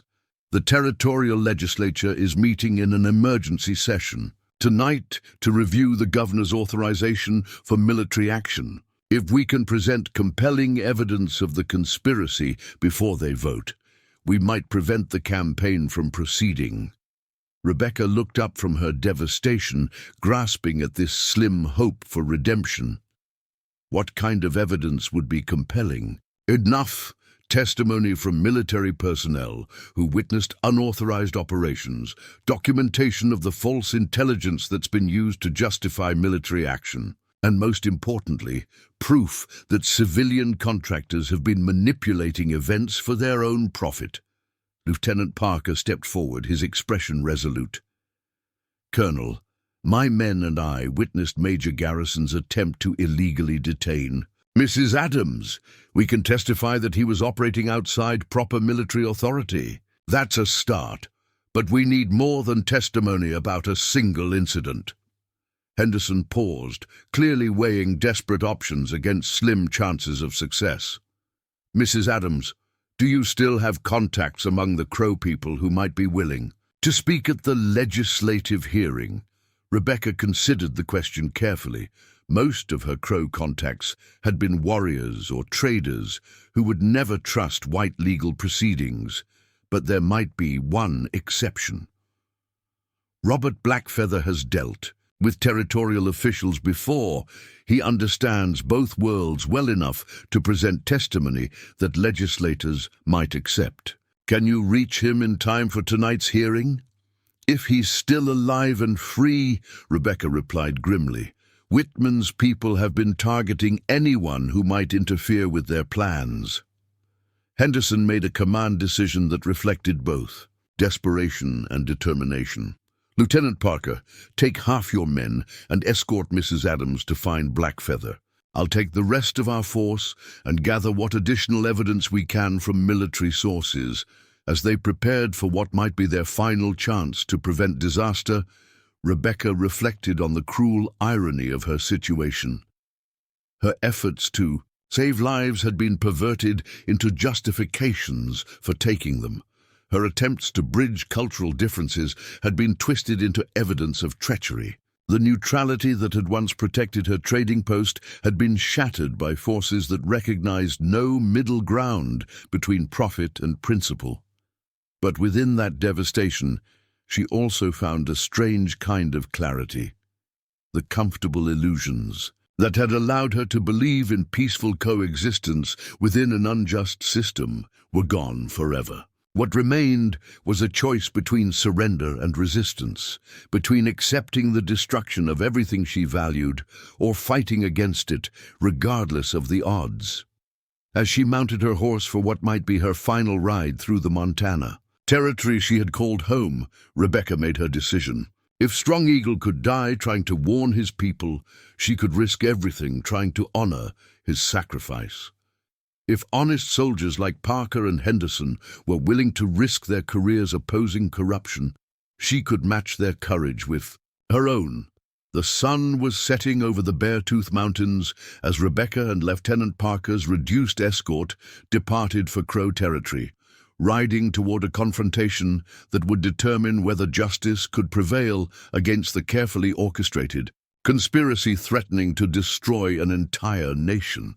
Behind them, Rebecca's trading post stood empty and violated, a monument to the neutrality that was no longer possible in a world where powerful interests had chosen violence over negotiation. The final gambit was about to begin, with everything hanging in the balance, and time running out for everyone who believed that truth could triumph over the lies that had been carefully constructed to justify the unjustifiable. The ride to locate Robert Blackfeather led Rebecca and Lieutenant Parker's patrol through terrain that had become increasingly dangerous as military tensions escalated throughout the territory. Smoke columns dotted the horizon where army units had established forward positions, while the absence of normal wildlife suggested that the natural rhythms of the land had been disrupted by human conflict preparation.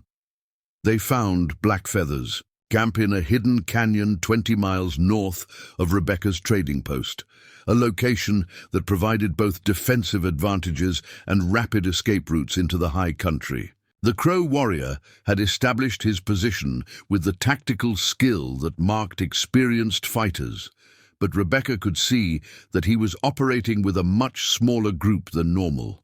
Only 6 warriors compared to the dozens who would typically accompany a leader of his status. Rebecca Adams, Blackfeather acknowledged as she approached his carefully concealed position. "Word has reached us of the troubles surrounding your trading post and the death of War Chief Strong Eagle. These are dark days for all who sought peace between our peoples."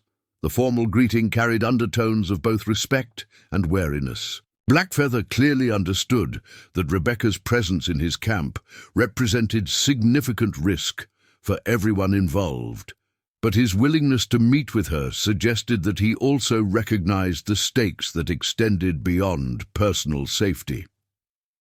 Lieutenant Parker remained with his soldiers at a respectful distance while Rebecca approached Blackfeather's fire, following protocols that acknowledged both military authority and tribal sovereignty. The delicate balance required careful attention to cultural nuances that could easily be misinterpreted by either side. "Robert, I need your help to prevent a catastrophe that will destroy both our peoples," Rebecca began, using the directness the Crow culture respected in serious negotiations. "The territorial legislature meets tonight to authorize military action against the Crow Nation based on false evidence. Your testimony could expose the lies and prevent unnecessary bloodshed." Blackfeather's expression remained neutral, but Rebecca could see him weighing the implications of her request. "You ask me to enter the white man's council lodge and speak words that powerful men do not wish to hear. This is dangerous beyond measure, not only for me, but for my people who must live with the consequences of what I say." "The consequences of saying nothing will be far worse," Rebecca pressed. "Whitman and his allies have orchestrated events to justify military action that will scatter the Crow Nation forever. Without your voice to counter their lies, the legislators will have no choice but to accept false intelligence as truth." One of Blackfeather's warriors, a younger man whose scars spoke of recent combat, leaned forward to address Rebecca directly. "White woman speaks of preventing bloodshed, but bloodshed has already begun. 3 of our camps have been attacked. by men in army uniforms who kill women and children, then disappear before our warriors can respond. The report confirmed Rebecca's worst fears about the conspiracy's acceleration of their timeline. By conducting false flag operations designed to appear as military actions, Whitman's allies were creating the very evidence of Army-Indian conflict that would justify expanded military campaigns. All the more reason to expose them before the legislature, Rebecca urged. If we can prove that civilian contractors are conducting unauthorized operations in military uniforms, it will discredit their entire narrative. Blackfeather studied her face with the penetrating gaze that had made him an effective negotiator between worlds. And if the white man's council refuses to believe Crow testimony, if they choose to accept convenient lies rather than inconvenient truths, it was a fair question that struck at the heart of Rebecca's desperate gambit. Even honest legislators might find it easier to support military action based on fabricated evidence rather than confront the complex conspiracy that challenged fundamental assumptions about territorial development and federal authority. Then at least the truth will be spoken, Rebecca replied, recognizing the inadequacy of her answer even as she spoke it. And perhaps some will listen, even if others choose not to hear. The negotiation continued for over an hour, with Blackfeather consulting his warriors and weighing options that all carried significant risks. Rebecca used the time to observe the camp's organization, noting details that revealed how the conspiracy had affected Crow society at its most basic levels. The warriors present represented multiple bands and family groups rather than a single, unified command, suggesting that traditional tribal structures had been disrupted by the crisis. Weapons and equipment showed signs of intensive preparation, indicating that even moderate leaders like Blackfeather were preparing for military resistance if diplomatic solutions failed. "I will come with you to the white man's council," Blackfeather finally announced, "but with conditions that must be accepted before I enter their lodge." Rebecca nodded, understanding that successful negotiation required acknowledging Crow concerns about the safety and dignity of their representative. "First, I speak as an equal to the white leaders, not as a supplicant seeking their favor. Second, my warriors accompany me to the edge of the settlement, ready to carry word of what happens to our people. Third, if treachery occurs during the council meeting, the blame falls on those who break faith, not on the Crow nation as a whole." The conditions were reasonable and reflected Blackfeather's sophisticated understanding of both legal proceedings and political consequences. Rebecca agreed immediately, recognizing that his willingness to testify represented their best hope for preventing the military campaign. Lieutenant Parker proved instrumental in arranging the complex logistics required for Blackfeather's safe passage to the territorial capital. Drawing on his knowledge of military protocols and civilian authority structures, Parker negotiated a temporary truce that would allow Crow representatives to travel under military protection to the legislative hearing. The journey to Helena took most of the remaining day, with their combined force moving carefully through territory where any encounter with other military units could result in violent misunderstandings. Parker had sent advance messengers to coordinate with Colonel Henderson's forces, ensuring that their approach would be recognized as official business rather than hostile action. Helena itself buzzed with activity as territorial officials, military, commanders and civilian contractors converged for the emergency legislative session. The atmosphere was charged with anticipation and tension, as various interests prepared to argue for policies that would shape the Montana Territory's future for decades to come. Rebecca could see Charles Whitman among the crowds of influential figures gathering near the territorial capitol building. He moved through the assembled officials with the confident bearing of someone whose position was secure, greeting legislators and military officers with the familiarity that spoke of long-established relationships. The sight of her primary antagonist, so clearly at ease in the center of territorial power, reinforced Rebecca's understanding of how thoroughly the conspiracy had penetrated official channels. Whitman wasn't an outsider manipulating events from the shadows. He was an integral part of the power structure that governed the region.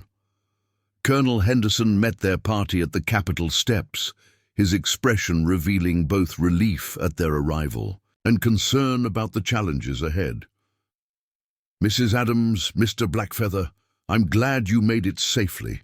The situation inside is more complex than we anticipated." Henderson quickly outlined the political dynamics that would shape the evening's proceedings. Governor Matthews remained committed to authorizing military action, supported by legislators who had accepted the fabricated intelligence about Crow hostility. Opposition came primarily from a minority faction concerned about the legal and financial implications of a major military campaign. "The key will be presenting evidence that's clear enough to overcome political prejudices," Henderson explained. "Testimony alone may not be sufficient. We need documentation that proves civilian manipulation of military operations."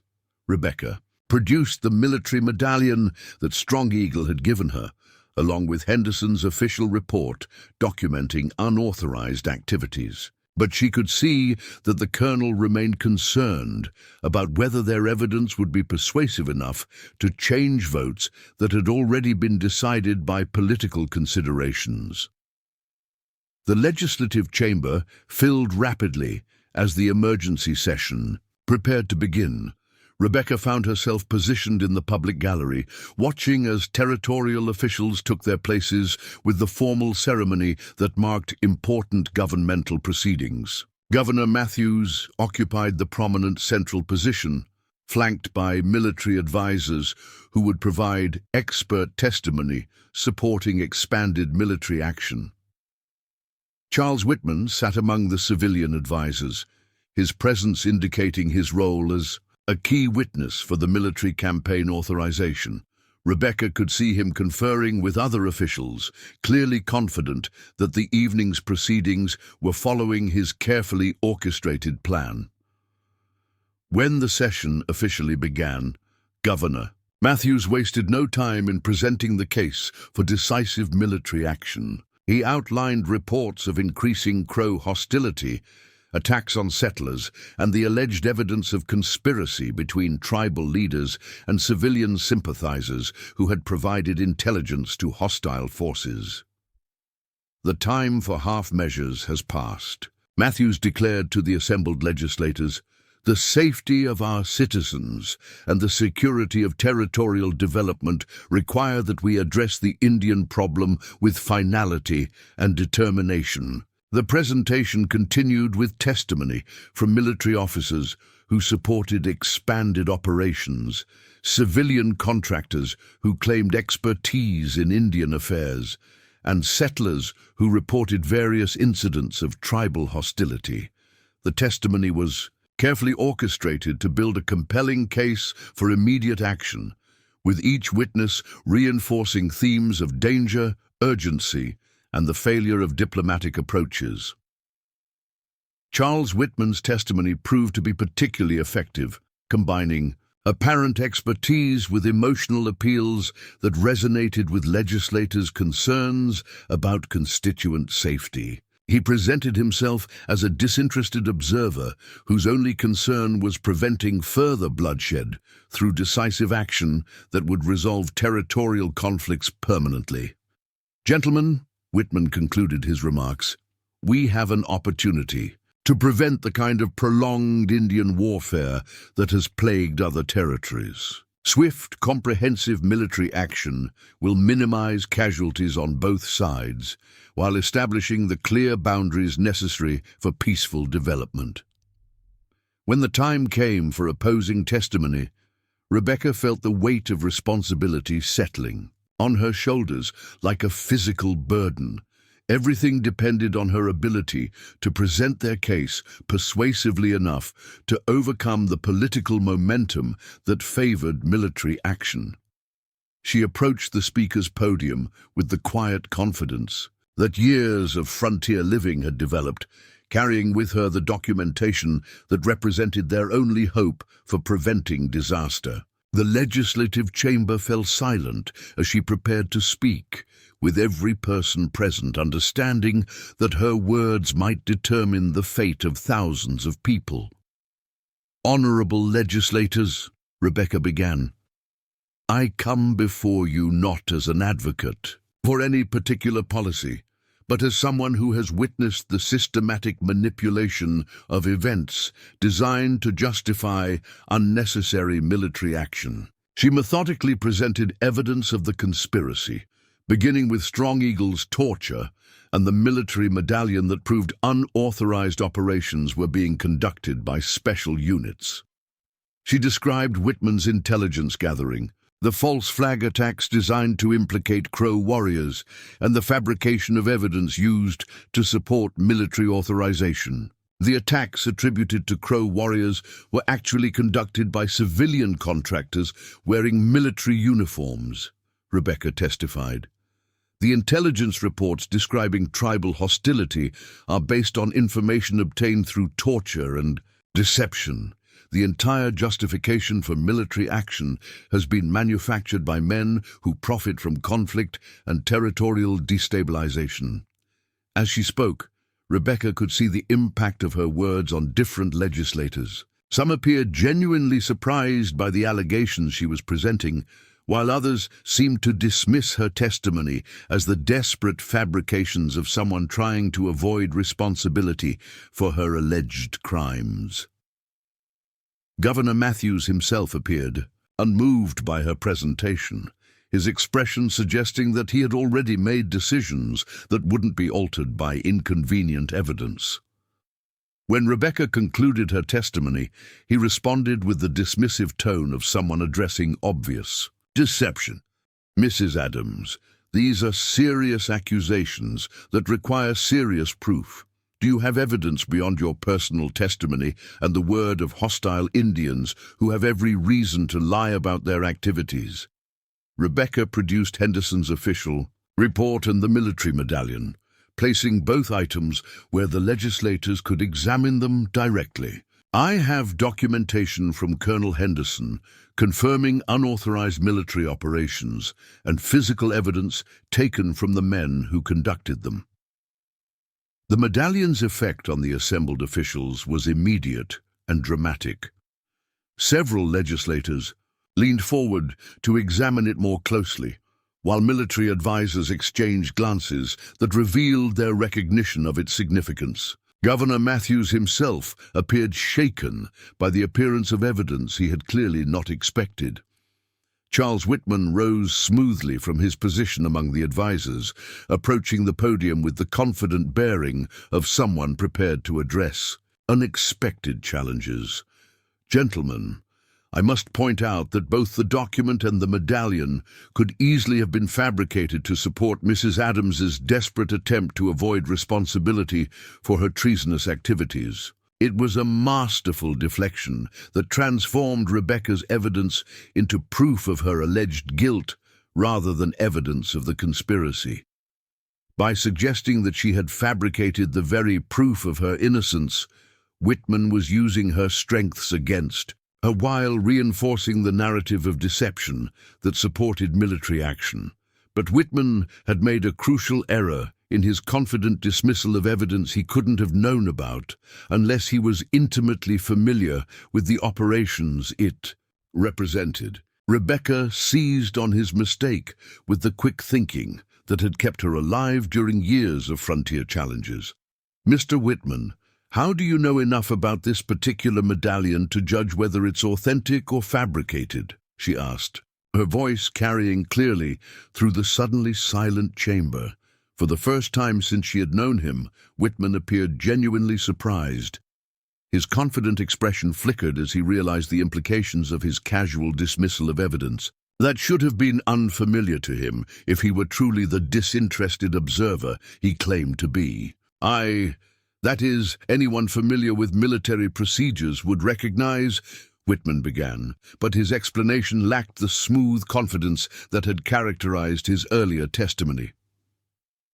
Robert Blackfeather chose that moment to rise from his position in the gallery, his commanding presence immediately drawing attention from everyone in the chamber. When he spoke, his voice carried the authority of someone accustomed to being heard on matters of life and death.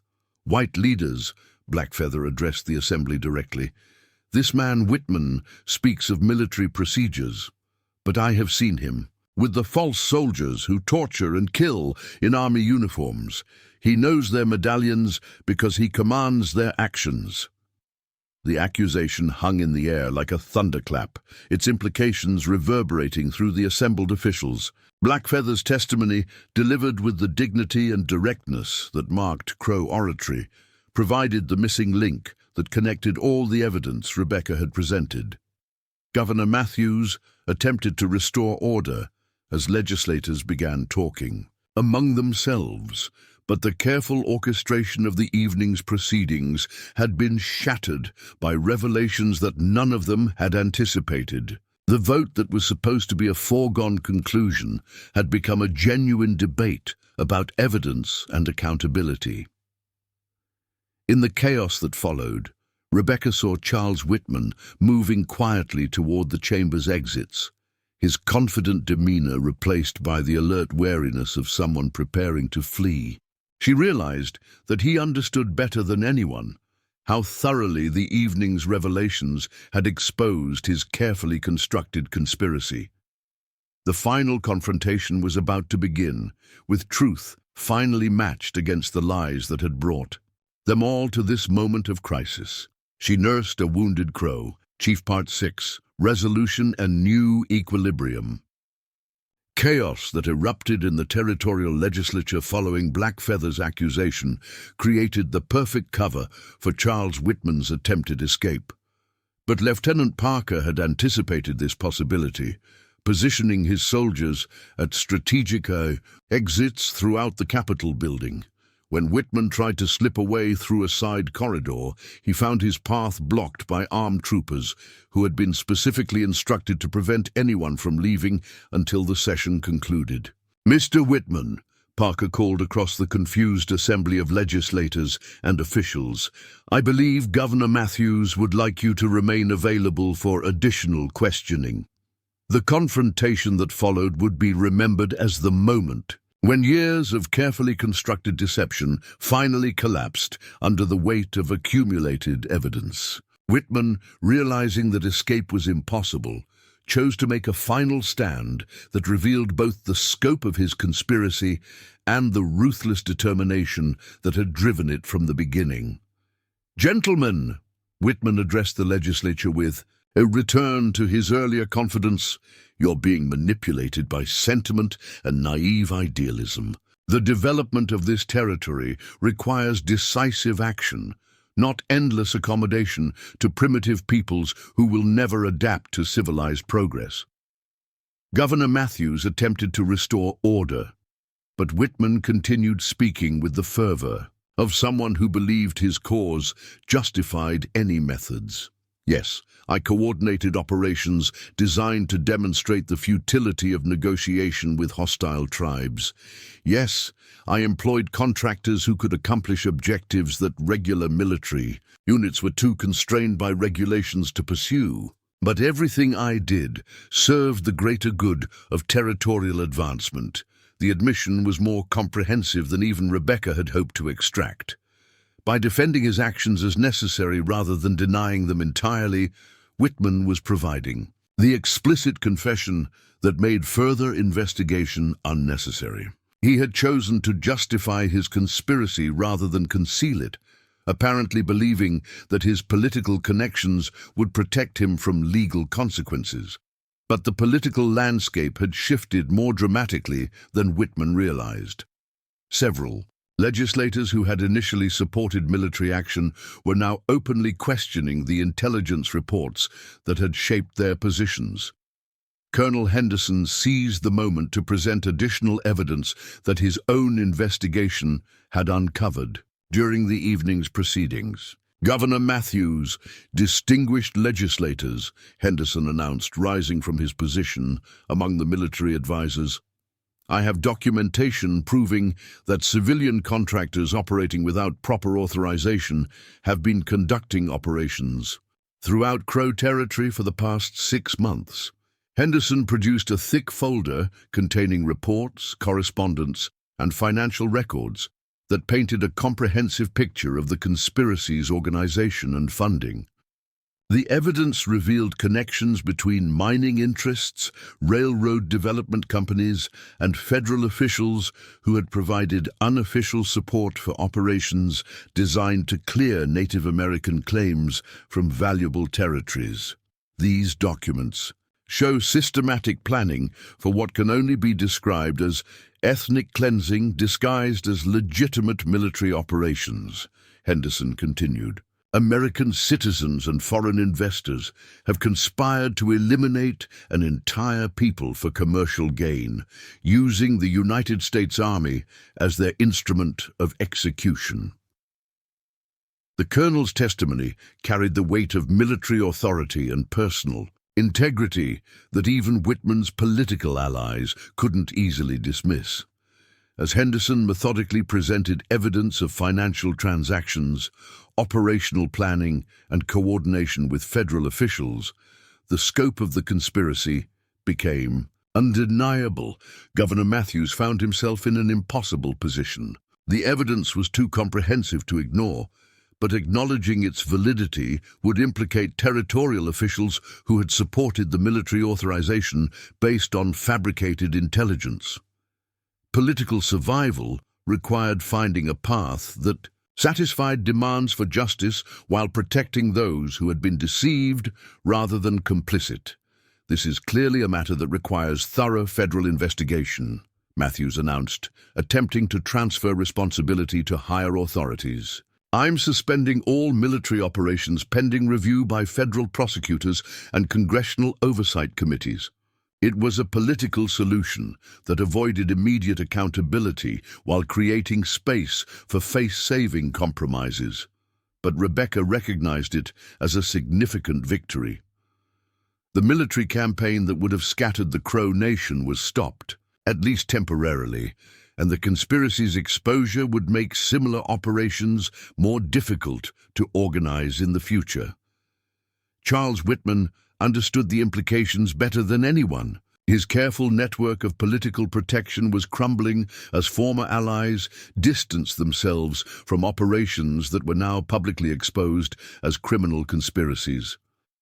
When federal marshals arrived to place him under arrest, he offered no resistance, apparently recognizing that his gamble for territorial control had failed completely. "Mrs. Adams," Whitman said as he was led away in chains, "you've saved a few Indians and destroyed development opportunities that would have benefited thousands of settlers. I hope you can live with the consequences of your misguided idealism." Rebecca met his gaze directly, feeling no satisfaction in his defeat, but recognizing the justice in his capture. "Mr. Whitman, I can live with preventing the murder of innocent people. I doubt you could have lived with accomplishing it." The immediate aftermath of the legislative session required careful navigation of political and military protocols that would determine how thoroughly the conspiracy's effects could be reversed. Colonel Henderson coordinated with territorial authorities to recall military units that had been positioned for the campaign, while Lieutenant Parker worked with Crow representatives to establish communication channels that could prevent misunderstandings.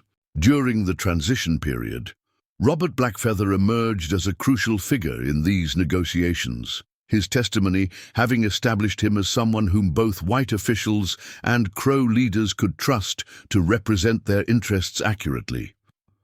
The respect he had earned through his courage in speaking before the legislature gave him unique authority to broker agreements that neither side could have reached independently. "The white man's counsel has heard truth and acted upon it," Blackfeather told Rebecca as they prepared to leave Helena.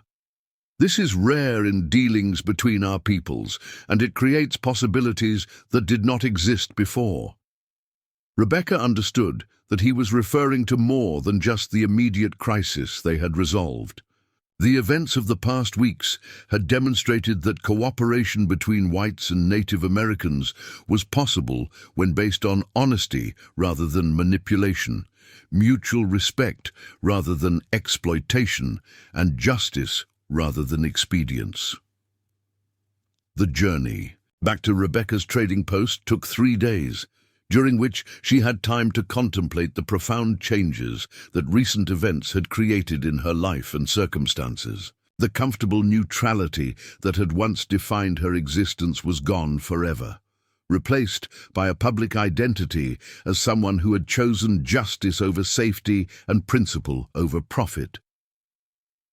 When they reached the Yellowstone River Valley, Rebecca discovered that news of the legislative session had already spread throughout the region. Settlers, traders, military personnel, and Crow representatives had gathered at her trading post, apparently viewing it as a neutral ground where they could discuss the implications of recent revelations and plan for an uncertain future.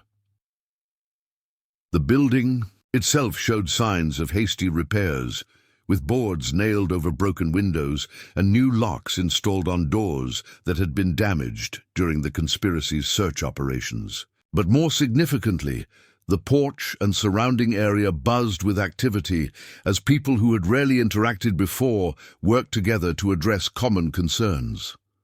Thomas Brennan had ridden down from Pine Ridge with supplies and materials for rebuilding, while soldiers from Lieutenant Parker's unit assisted with security arrangements that would protect all parties during sensitive negotiations. Most remarkably, several Crow families had established temporary camps near the trading post, their presence indicating a level of trust that would have been impossible before recent events. "Rebecca Adams," a voice called from the gathered crowd. "We've been waiting for your return." The speaker was an elderly white man whom Rebecca recognized as Judge William Crawford, the territorial official responsible for legal proceedings in disputes between civilian and military authorities. His presence suggested that the conspiracy's exposure had triggered formal legal processes that would require continued testimony and evidence from key witnesses. "Judge Crawford," Rebecca acknowledged, dismounting from her tired horse. "I wasn't expecting official visits so soon after the legislative session. Mrs. Adams, the federal investigation that Governor Matthews promised has already begun." Federal prosecutors arrived from Washington yesterday, along with congressional investigators who want to understand how this conspiracy developed and operated for so long without detection. The news was both encouraging and daunting. Federal involvement meant that the conspiracy would face serious legal consequences, but it also meant that Rebecca would remain at the center of proceedings that could continue for months or years. Her hope for returning to a quiet life, managing her trading post, had been replaced by ongoing responsibilities as a key witness in what might become one of the largest criminal cases in territorial history. Judge Crawford continued, "There's also the matter of compensation for damages you suffered as a result of these illegal operations. The territorial government is prepared to provide reparations that would allow you to rebuild your business and recover from losses incurred while serving the public interest." Rebecca considered the offer carefully, understanding that it represented both recognition of her sacrifices and an attempt to encourage her continued cooperation with official investigations. But more than financial compensation, she needed assurance that the changes they had accomplished would prove lasting rather than temporary. "Judge Crawford, I appreciate the territorial government's concern for my welfare," she replied, "but what I really need is assurance that the agreements made with the Crow Nation will be honored, regardless of changing political circumstances." It was a shrewd question that went to the heart of whether recent events represented genuine policy changes or simply political expedients designed to address immediate crises.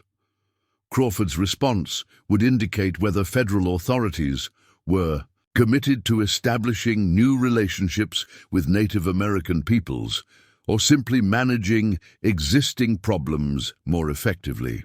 Mrs. Adams, the federal investigators have explicit instructions to establish protocols that will prevent similar conspiracies from developing in the future.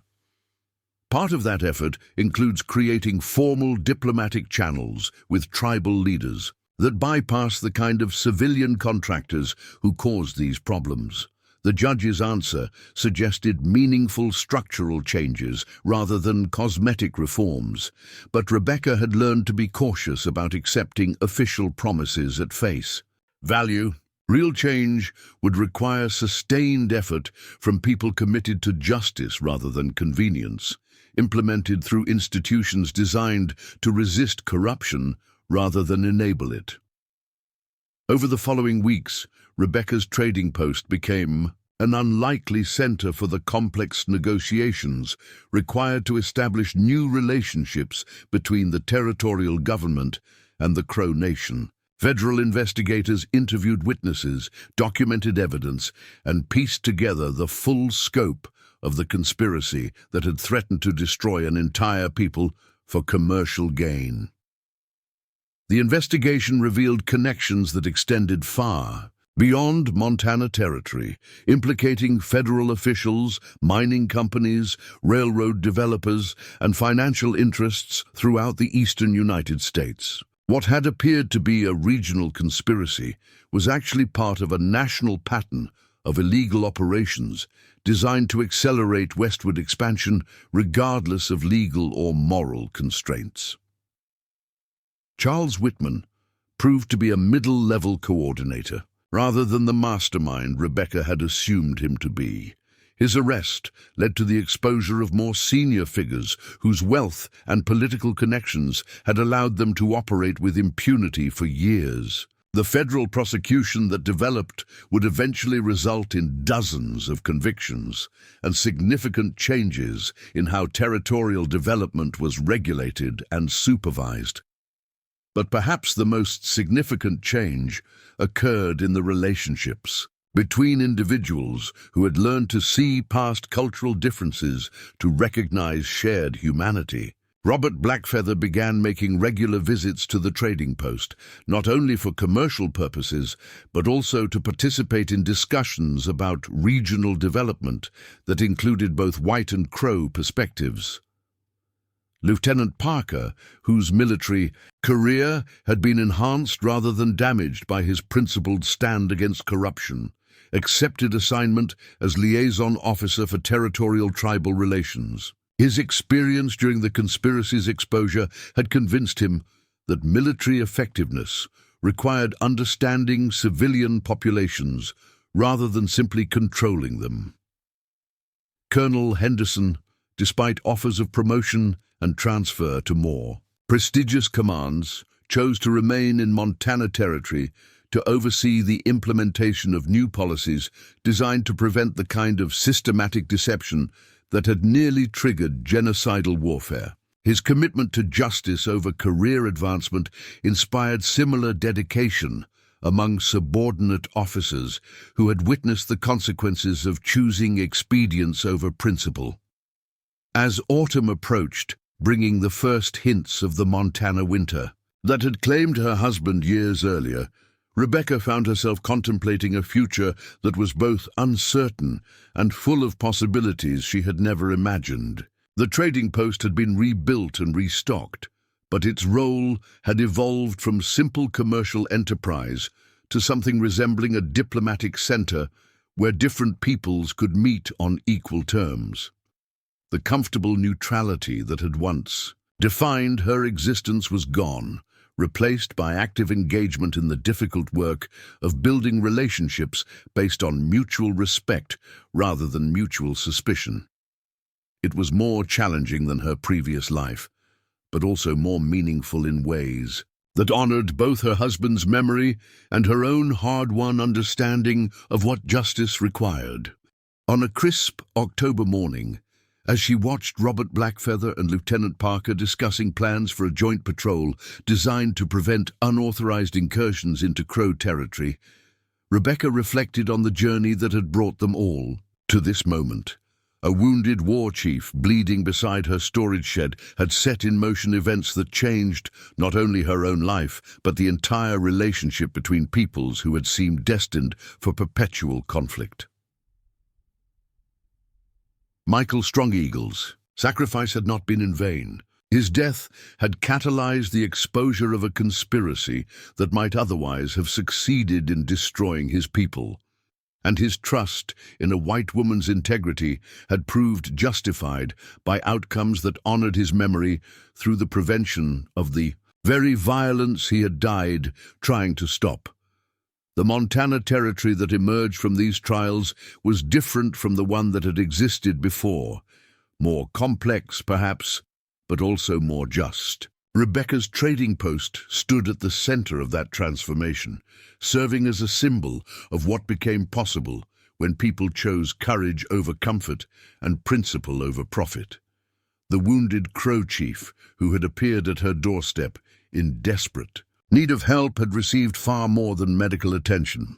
He had found an ally whose commitment to justice proved stronger than her attachment to safety, and through that alliance had helped create a future where such alliances might become the rule rather than the exception.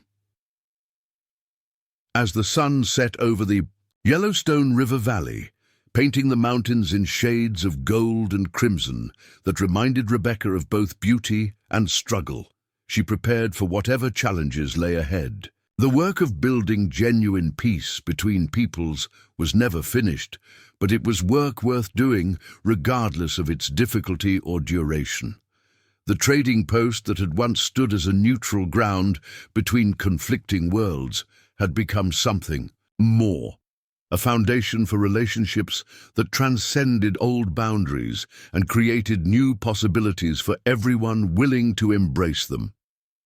Rebecca Adams, the woman who had risked everything to save a wounded war chief, had discovered that some sacrifices create returns far greater than anything they cost. Up next, you've got two more standout stories right on your screen. If this one hits the mark, you won't want to pass these up. Just click and check them out. And don't forget to subscribe and turn on the notification bell so you don't miss any upload from us.